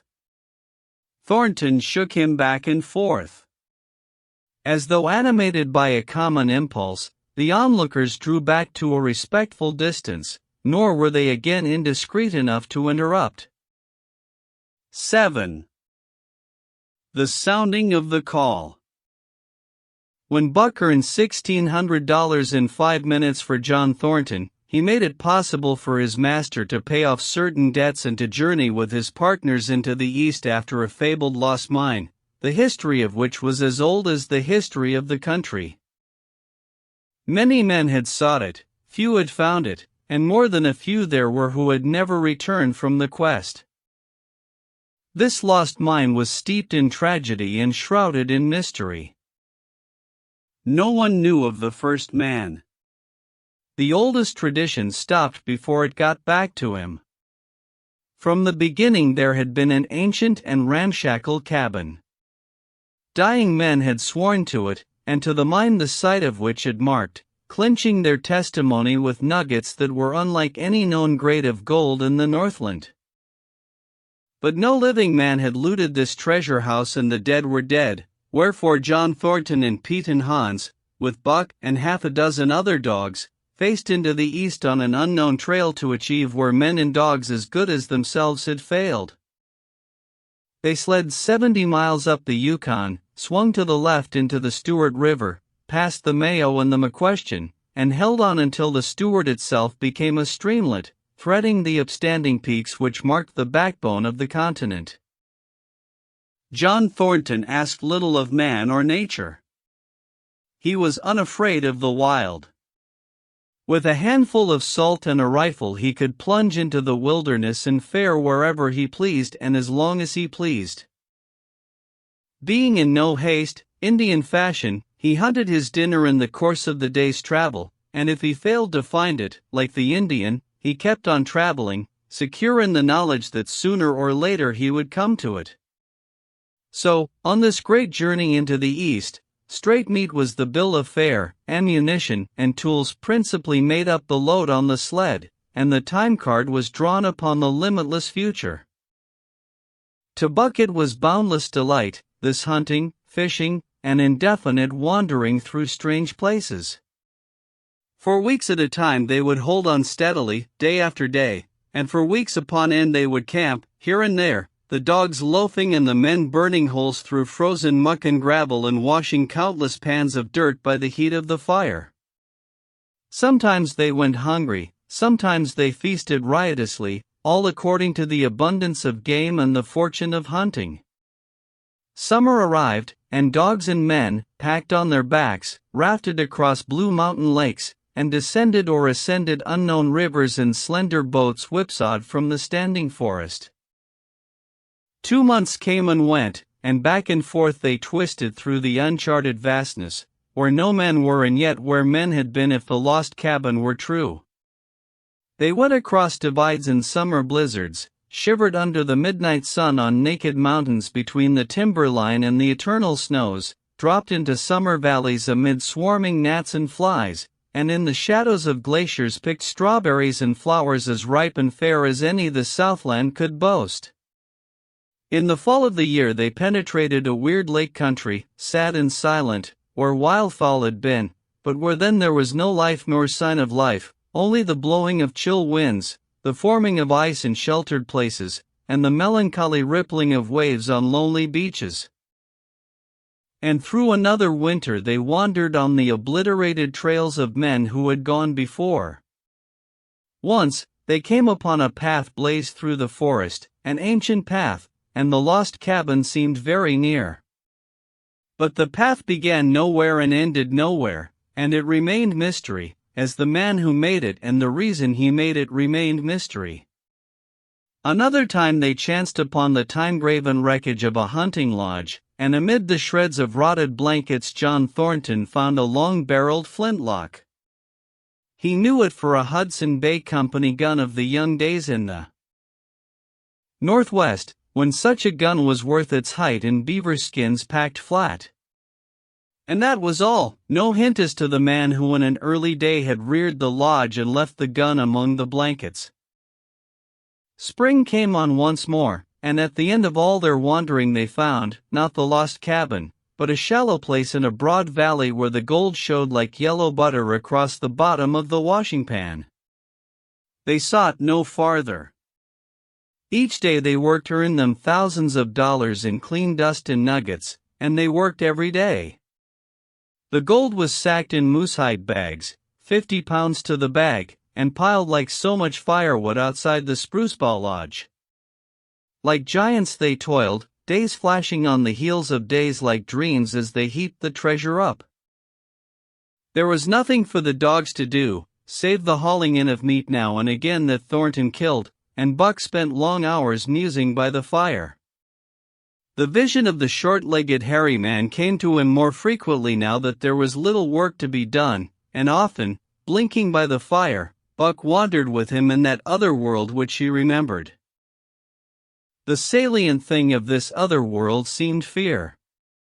When he watched the hairy man sleeping by the fire, head between his knees, and hands clasped above, Buck saw that he slept restlessly, with many starts and awakenings, at which times he would peer fearfully into the darkness and fling more wood upon the fire. Did they walk by the beach of a sea, where the hairy man gathered shellfish and ate them as he gathered, it was with eyes that roved everywhere for hidden danger and with legs prepared to run like the wind at its first appearance. Through the forest they crept noiselessly, Buck at the hairy man's heels, and they were alert and vigilant, the pair of them, ears twitching and moving and nostrils quivering, for the man heard and smelled as keenly as Buck. The hairy man could spring up into the trees and travel ahead as fast as on the ground, swinging by the arms from limb to limb, sometimes a dozen feet apart, letting go and catching, never falling, never missing his grip. In fact, he seemed as much at home among the trees as on the ground, and Buck had memories of nights of vigil spent beneath trees wherein the hairy man roosted, holding on tightly as he slept. And closely akin to the visions of the hairy man was the call still sounding in the depths of the forest. It filled him with a great unrest and strange desires. It caused him to feel a vague, sweet gladness, and he was aware of wild yearnings and stirrings for he knew not what. Sometimes he pursued the call into the forest, looking for it as though it were a tangible thing, barking softly or defiantly, as the mood might dictate. He would thrust his nose into the cool wood moss, or into the black soil where long grasses grew, and snort with joy at the fat earth smells, or he would crouch for hours, as if in concealment, behind fungus-covered trunks of fallen trees, wide-eyed and wide-eared to all that moved and sounded about him. It might be, lying thus, that he hoped to surprise this call he could not understand. But he did not know why he did these various things. He was impelled to do them, and did not reason about them at all. Irresistible impulses seized him. He would be lying in camp, dozing lazily in the heat of the day, when suddenly his head would lift and his ears cock up, intent in listening, and he would spring to his feet and dash away, and on, for hours, through the forest aisles and across the open spaces where the niggerheads bunched. He loved to run down dry watercourses, and to creep and spy upon the bird life in the woods. For a day at a time he would lie in the underbrush where he could watch the partridges drumming and strutting up and down. But especially he loved to run in the dim twilight of the summer midnights, listening to the subdued and sleepy murmurs of the forest, reading signs and sounds as man may read a book, and seeking for the mysterious something that called, waking or sleeping, at all times, for him to come. One night he sprang from sleep with a start, eager-eyed, nostrils quivering and scenting, his mane bristling in recurrent waves. From the forest came the call, or one note of it, for the call was many-noted, distinct and definite as never before, a long-drawn howl, like, yet unlike, any noise made by husky dog. And he knew it, in the old familiar way, as a sound heard before. He sprang through the sleeping camp and in swift silence dashed through the woods. As he drew closer to the cry he went more slowly, with caution in every movement, till he came to an open place among the trees, and looking out, saw erect on haunches, with nose pointed to the sky, a long, lean timber wolf. He had made no noise yet it ceased from its howling and tried to sense his presence. Buck stalked into the open, half-crouching, body gathered compactly together, tail straight and stiff, feet falling with unwonted care. Every movement advertised commingled threatening and overture of friendliness. It was the menacing truce that marks the meeting of wild beasts that prey. But the wolf fled at sight of him. He followed, with wild leapings, in a frenzy to overtake. He ran him into a blind channel, in the bed of the creek, where a timber jam barred the way. The wolf whirled about, pivoting on his hind legs after the fashion of Joe and of all cornered husky dogs, snarling and bristling, clipping his teeth together in a continuous and rapid succession of snaps. Buck did not attack, but circled about him and hedged him in with friendly advances. The wolf was suspicious and afraid, for Buck made 3 of him in weight, while his head barely reached Buck's shoulder.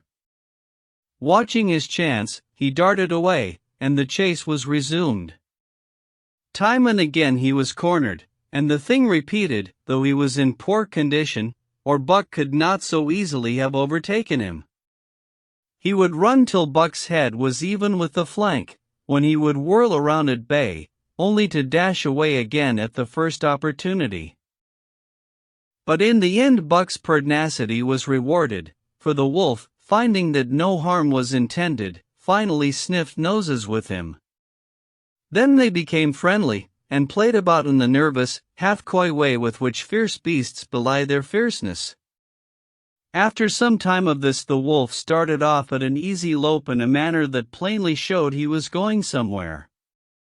He made it clear to Buck that he was to come, and they ran side by side through the somber twilight, straight up the creek bed, into the gorge from which it issued, and across the bleak divide where it took its rise.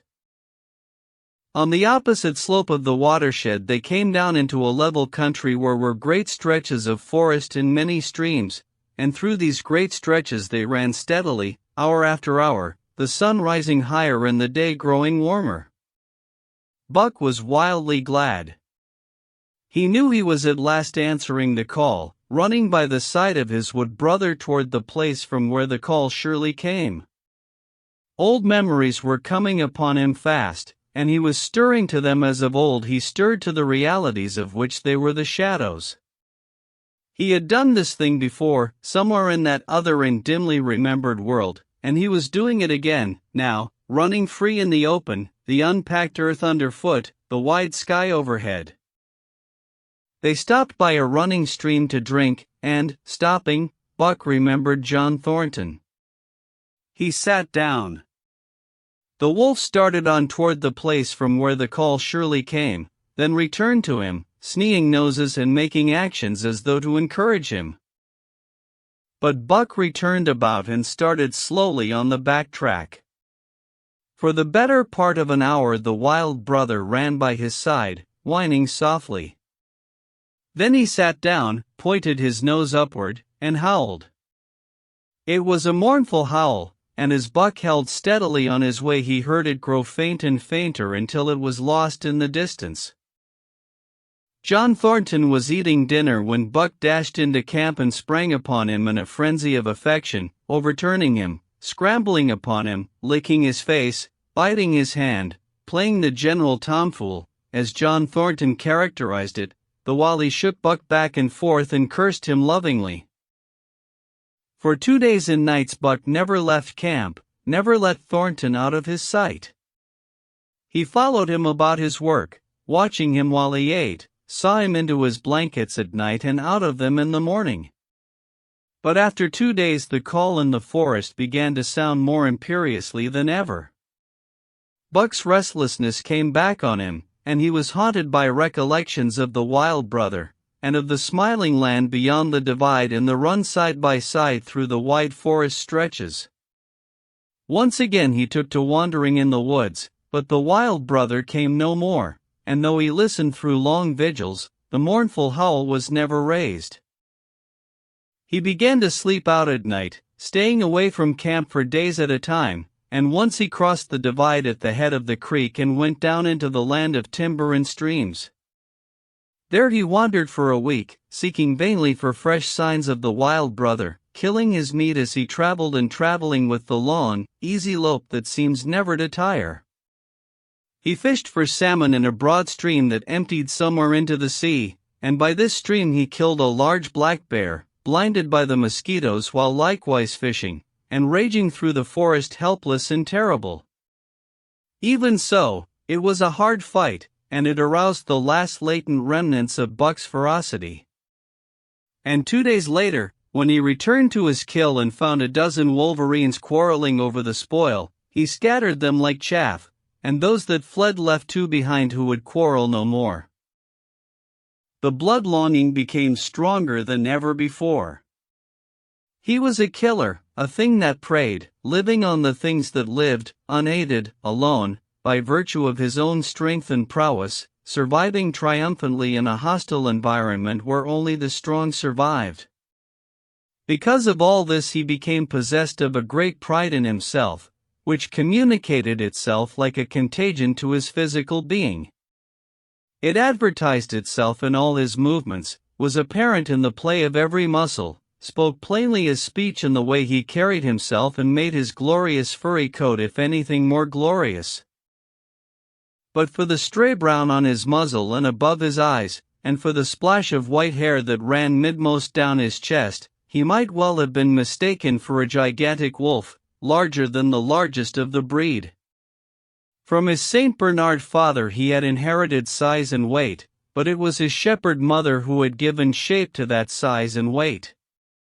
His muzzle was the long wolf muzzle, save that it was larger than the muzzle of any wolf, and his head, somewhat broader, was the wolf head on a massive scale.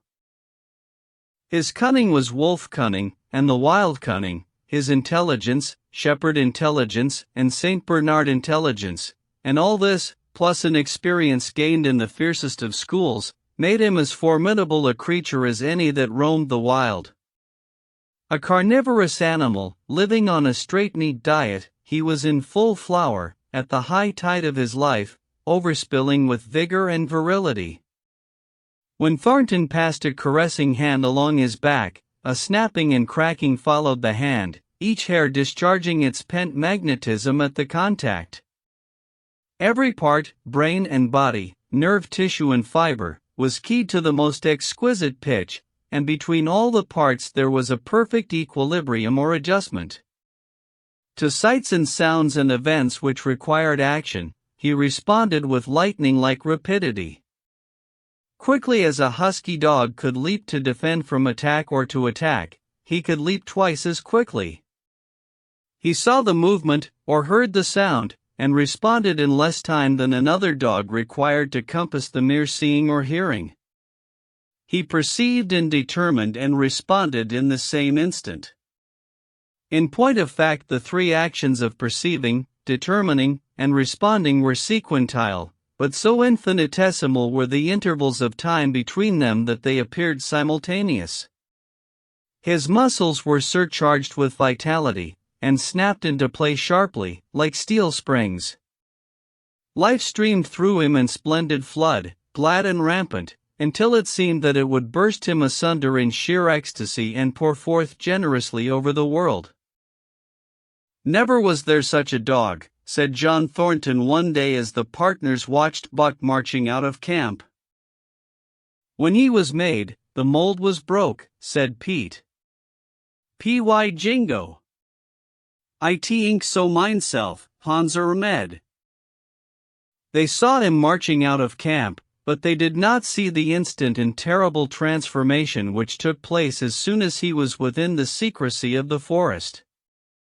He no longer marched. At once he became a thing of the wild, stealing along softly, cat-footed, a passing shadow that appeared and disappeared among the shadows. He knew how to take advantage of every cover, to crawl on his belly like a snake, and like a snake to leap and strike. He could take a ptarmigan from its nest, kill a rabbit as it slept, and snap in mid-air the little chipmunks fleeing a second too late for the trees. Fish, in open pools, were not too quick for him, nor were beaver, mending their dams, too wary. He killed to eat, not from wantonness, but he preferred to eat what he killed himself. So a lurking humor ran through his deeds, and it was his delight to steal upon the squirrels, and, when he all but had them, to let them go, chattering in mortal fear to the treetops. As the fall of the year came on, the moose appeared in greater abundance, moving slowly down to meet the winter in the lower and less rigorous valleys. Buck had already dragged down a stray part-grown calf, but he wished strongly for larger and more formidable quarry, and he came upon it one day on the divide at the head of the creek. A bank of 20 moose had crossed over from the land of streams and timber, and chief among them was a great bull. He was in a savage temper, and, standing over 6 feet from the ground, was as formidable an antagonist as even Buck could desire. Back and forth the bull tossed his great palmate antlers, branching to 14 points and embracing 7 feet within the tips. His small eyes burned with a vicious and bitter light, while he roared with fury at sight of Buck. From the bull's side, just forward of the flank, protruded a feathered arrow end, which accounted for his savageness. Guided by that instinct which came from the old hunting days of the primordial world, Buck proceeded to cut the bull out from the herd.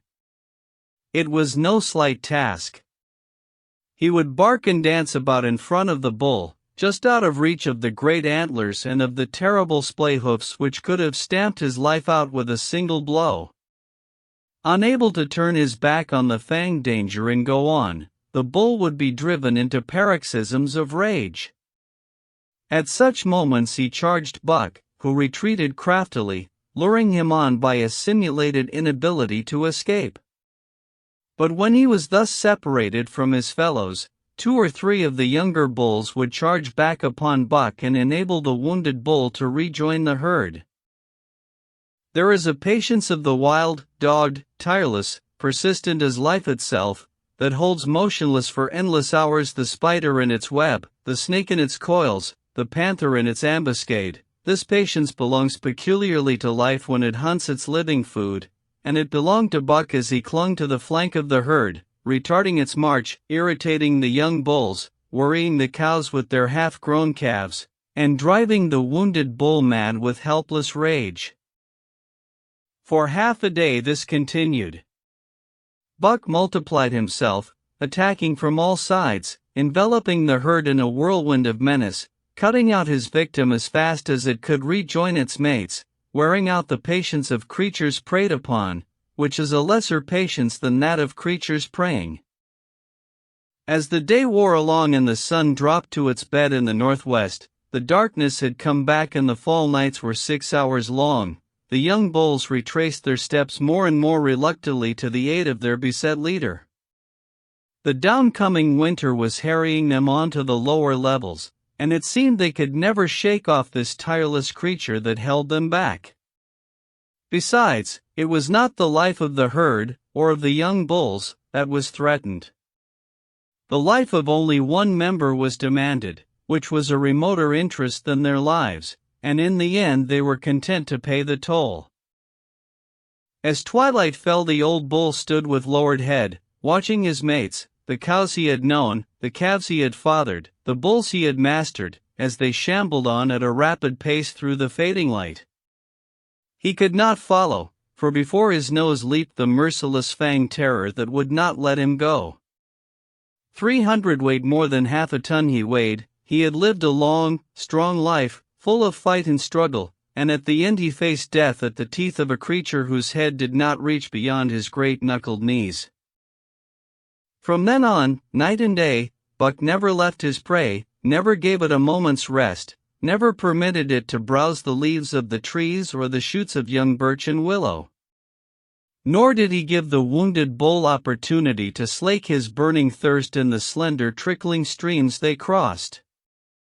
Often, in desperation, he burst into long stretches of flight.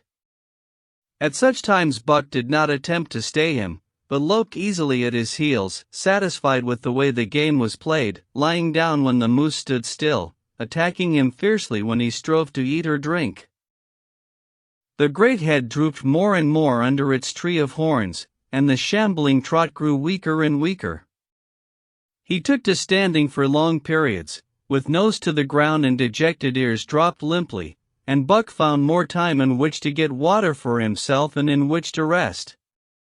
At such moments, panting with red lolling tongue and with eyes fixed upon the big bull, it appeared to Buck that a change was coming over the face of things. He could feel a new stir in the land. As the moose were coming into the land, other kinds of life were coming in. Forest and stream and air seemed palpitant with their presence. The news of it was borne in upon him, not by sight, or sound, or smell, but by some other and subtler sense. He heard nothing, saw nothing, yet knew that the land was somehow different, that through it strange things were afoot and ranging, and he resolved to investigate after he had finished the business in hand. At last, at the end of the 4th day, he pulled the great moose down. For a day and a night he remained by the kill, eating and sleeping, turn and turn about. Then, rested, refreshed and strong, he turned his face toward camp and John Thornton. He broke into the long easy lope, and went on, hour after hour, never at loss for the tangled way, heading straight home through strange country with a certitude of direction that put man and his magnetic needle to shame. As he held on he became more and more conscious of the new stir in the land. There was life abroad in it different from the life which had been there throughout the summer. No longer was this fact borne in upon him in some subtle, mysterious way. The birds talked of it, the squirrels chattered about it, the very breeze whispered of it. Several times he stopped and drew in the fresh morning air in great sniffs, reading a message which made him leap on with greater speed. He was oppressed with a sense of calamity happening, if it were not calamity already happened, and as he crossed the last watershed and dropped down into the valley toward camp, he proceeded with great caution. 3 miles away he came upon a fresh trail that sent his neck hair rippling and bristling. It led straight toward camp and John Thornton. Buck hurried on, swiftly and stealthily, every nerve straining and tense, alert to the multitudinous details which told a story, all but the end. His nose gave him a varying description of the passage of the life on the heels of which he was traveling. He remarked the pregnant silence of the forest. The bird life had flitted. The squirrels were in hiding. One only he saw, a sleek gray fellow, flattened against a gray dead limb so that he seemed a part of it, a woody excrescence upon the wood itself. As Buck slid along with the obscureness of a gliding shadow, his nose was jerked suddenly to the side as though a positive force had gripped and pulled it. He followed the new scent into a thicket and found Nigeria. He was lying on his side, dead where he had dragged himself, an arrow protruding, head in feathers, from either side of his body. 100 yards farther on, Buck came upon one of the sled dogs Thornton had bought in Dawson.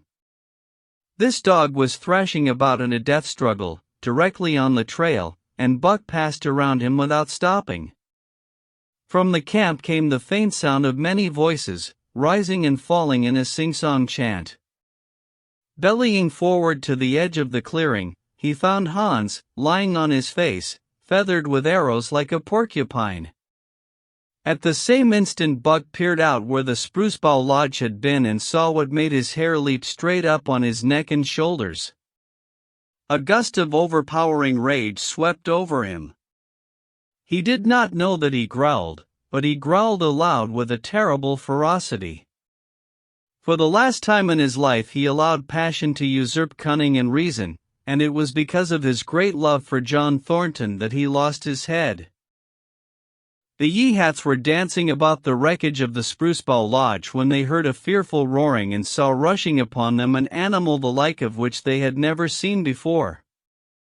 It was Buck, a live hurricane of fury, hurling himself upon them in a frenzy to destroy. He sprang at the foremost man, it was the chief of the Yeehats, ripping the throat wide open till the rent jugular spouted a fountain of blood. He did not pause to worry the victim, but ripped in passing, with the next bound tearing wide the throat of a second man. There was no withstanding him. He plunged about in their very midst, tearing, rending, destroying, in constant and terrific motion which defied the arrows they discharged at him. In fact, so inconceivably rapid were his movements, and so closely were the Indians tangled together, that they shot one another with the arrows, and one young hunter, hurling a spear at Buck in mid-air, drove it through the chest of another hunter with such force that the point broke through the skin of the back and stood out beyond. Then a panic seized the Yeehats, and they fled in terror to the woods, proclaiming as they fled the advent of the evil spirit.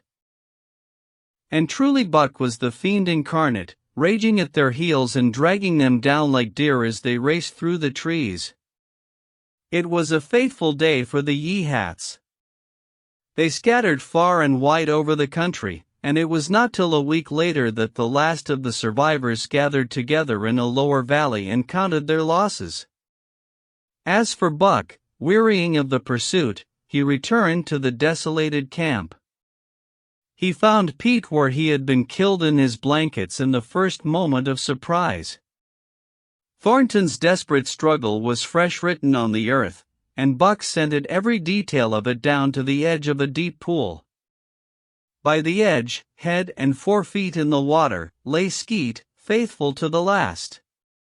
The pool itself, muddy and discolored from the sluice boxes, effectually hid what it contained, and it contained John Thornton, for Buck followed his trace into the water, from which no trace led away. All day Buck brooded by the pool or roamed restlessly about the camp. Death, as a cessation of movement, as a passing out and away from the lives of the living, he knew, and he knew that John Thornton was dead. It left a great void in him, somewhat akin to hunger, but a void which ached, and which food could not fill.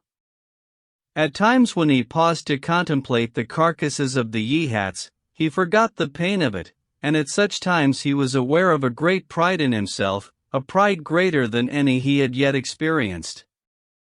He had killed man, the noblest game of all, and he had killed in the face of the law of club and thong. He sniffed the bodies curiously. They had died so easily. It was harder to kill a husky dog than them.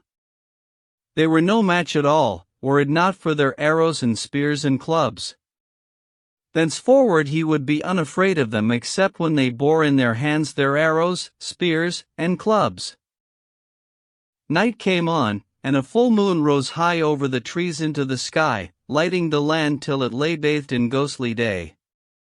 And with the coming of the night, brooding and mourning by the pool, Buck became alive to a stirring of the new life in the forest other than that which the Yeehats had made. He stood up, listening and scenting. From far away drifted a faint, sharp yelp, followed by a chorus of similar sharp yelps. As the moments passed, the yelps grew closer and louder.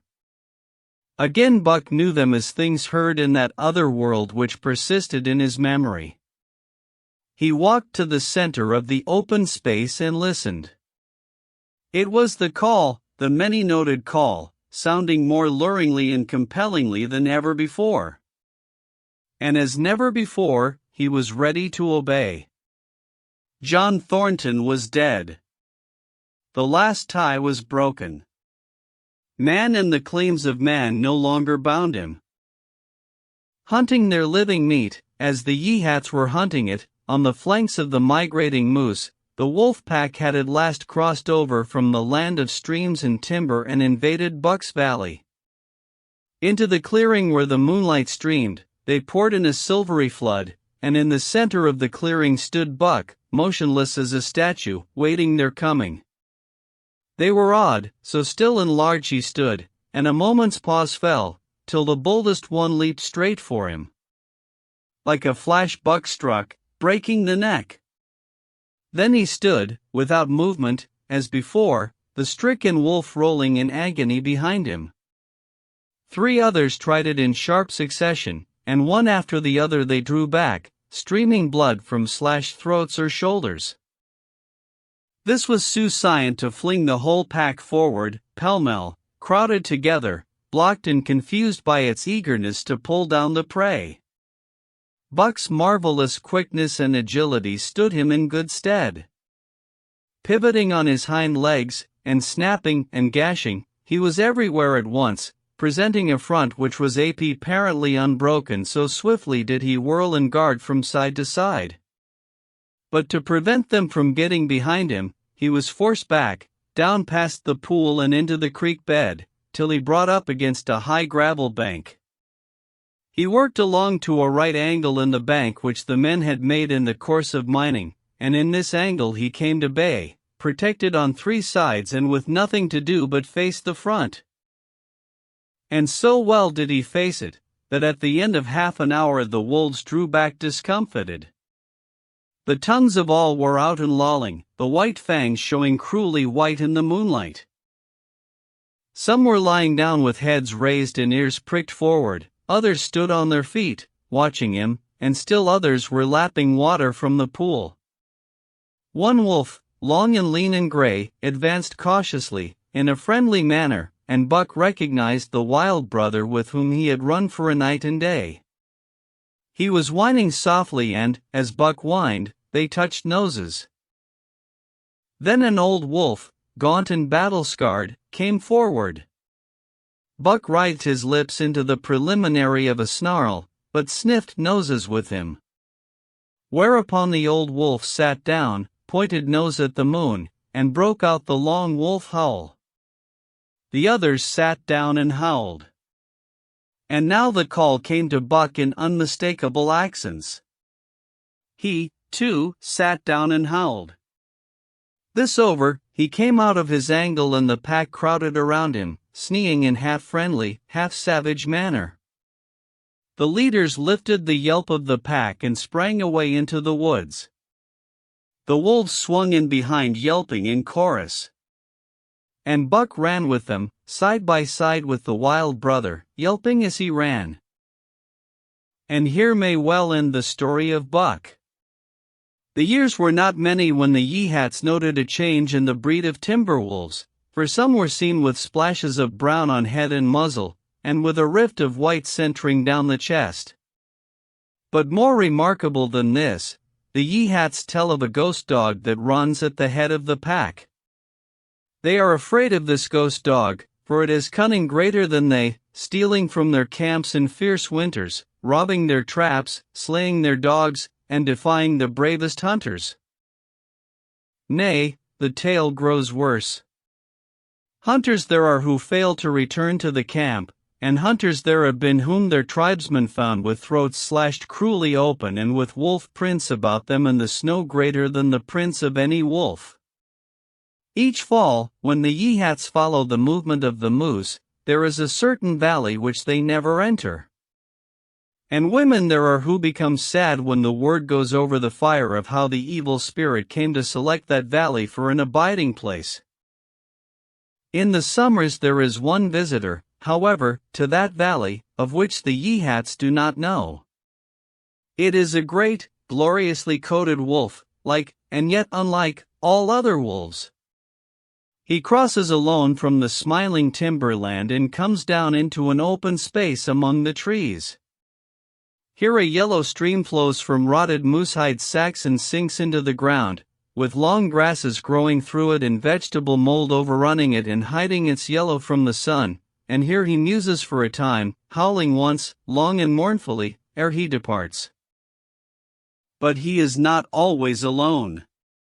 When the long winter nights come on and the wolves follow their meat into the lower valleys, he may be seen running at the head of the pack, through the pale moonlight or glimmering borealis, leaping gigantic above his fellows, his great throat a bellow as he sings a song of the younger world, which is the song of the pack.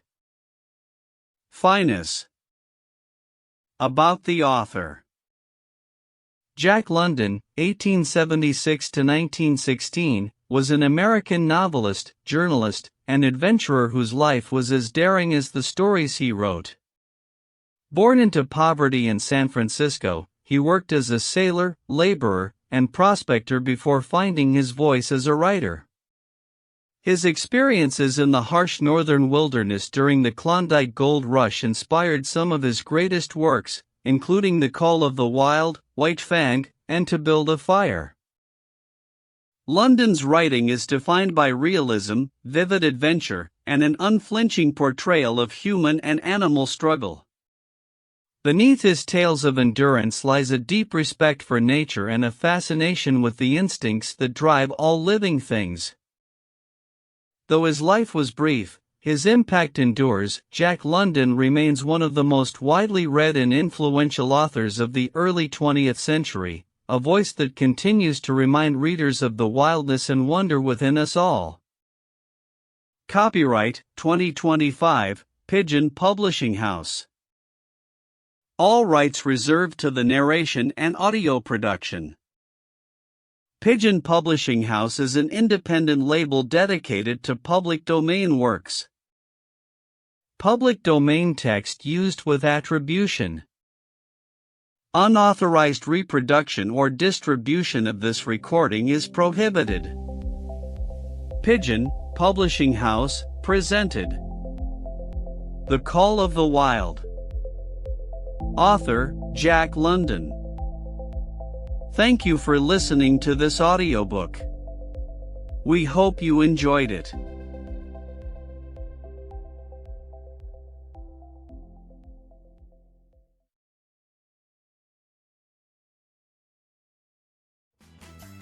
If you enjoyed this classic, follow the show and leave a quick review, and join us every Tuesday and Thursday for more timeless stories.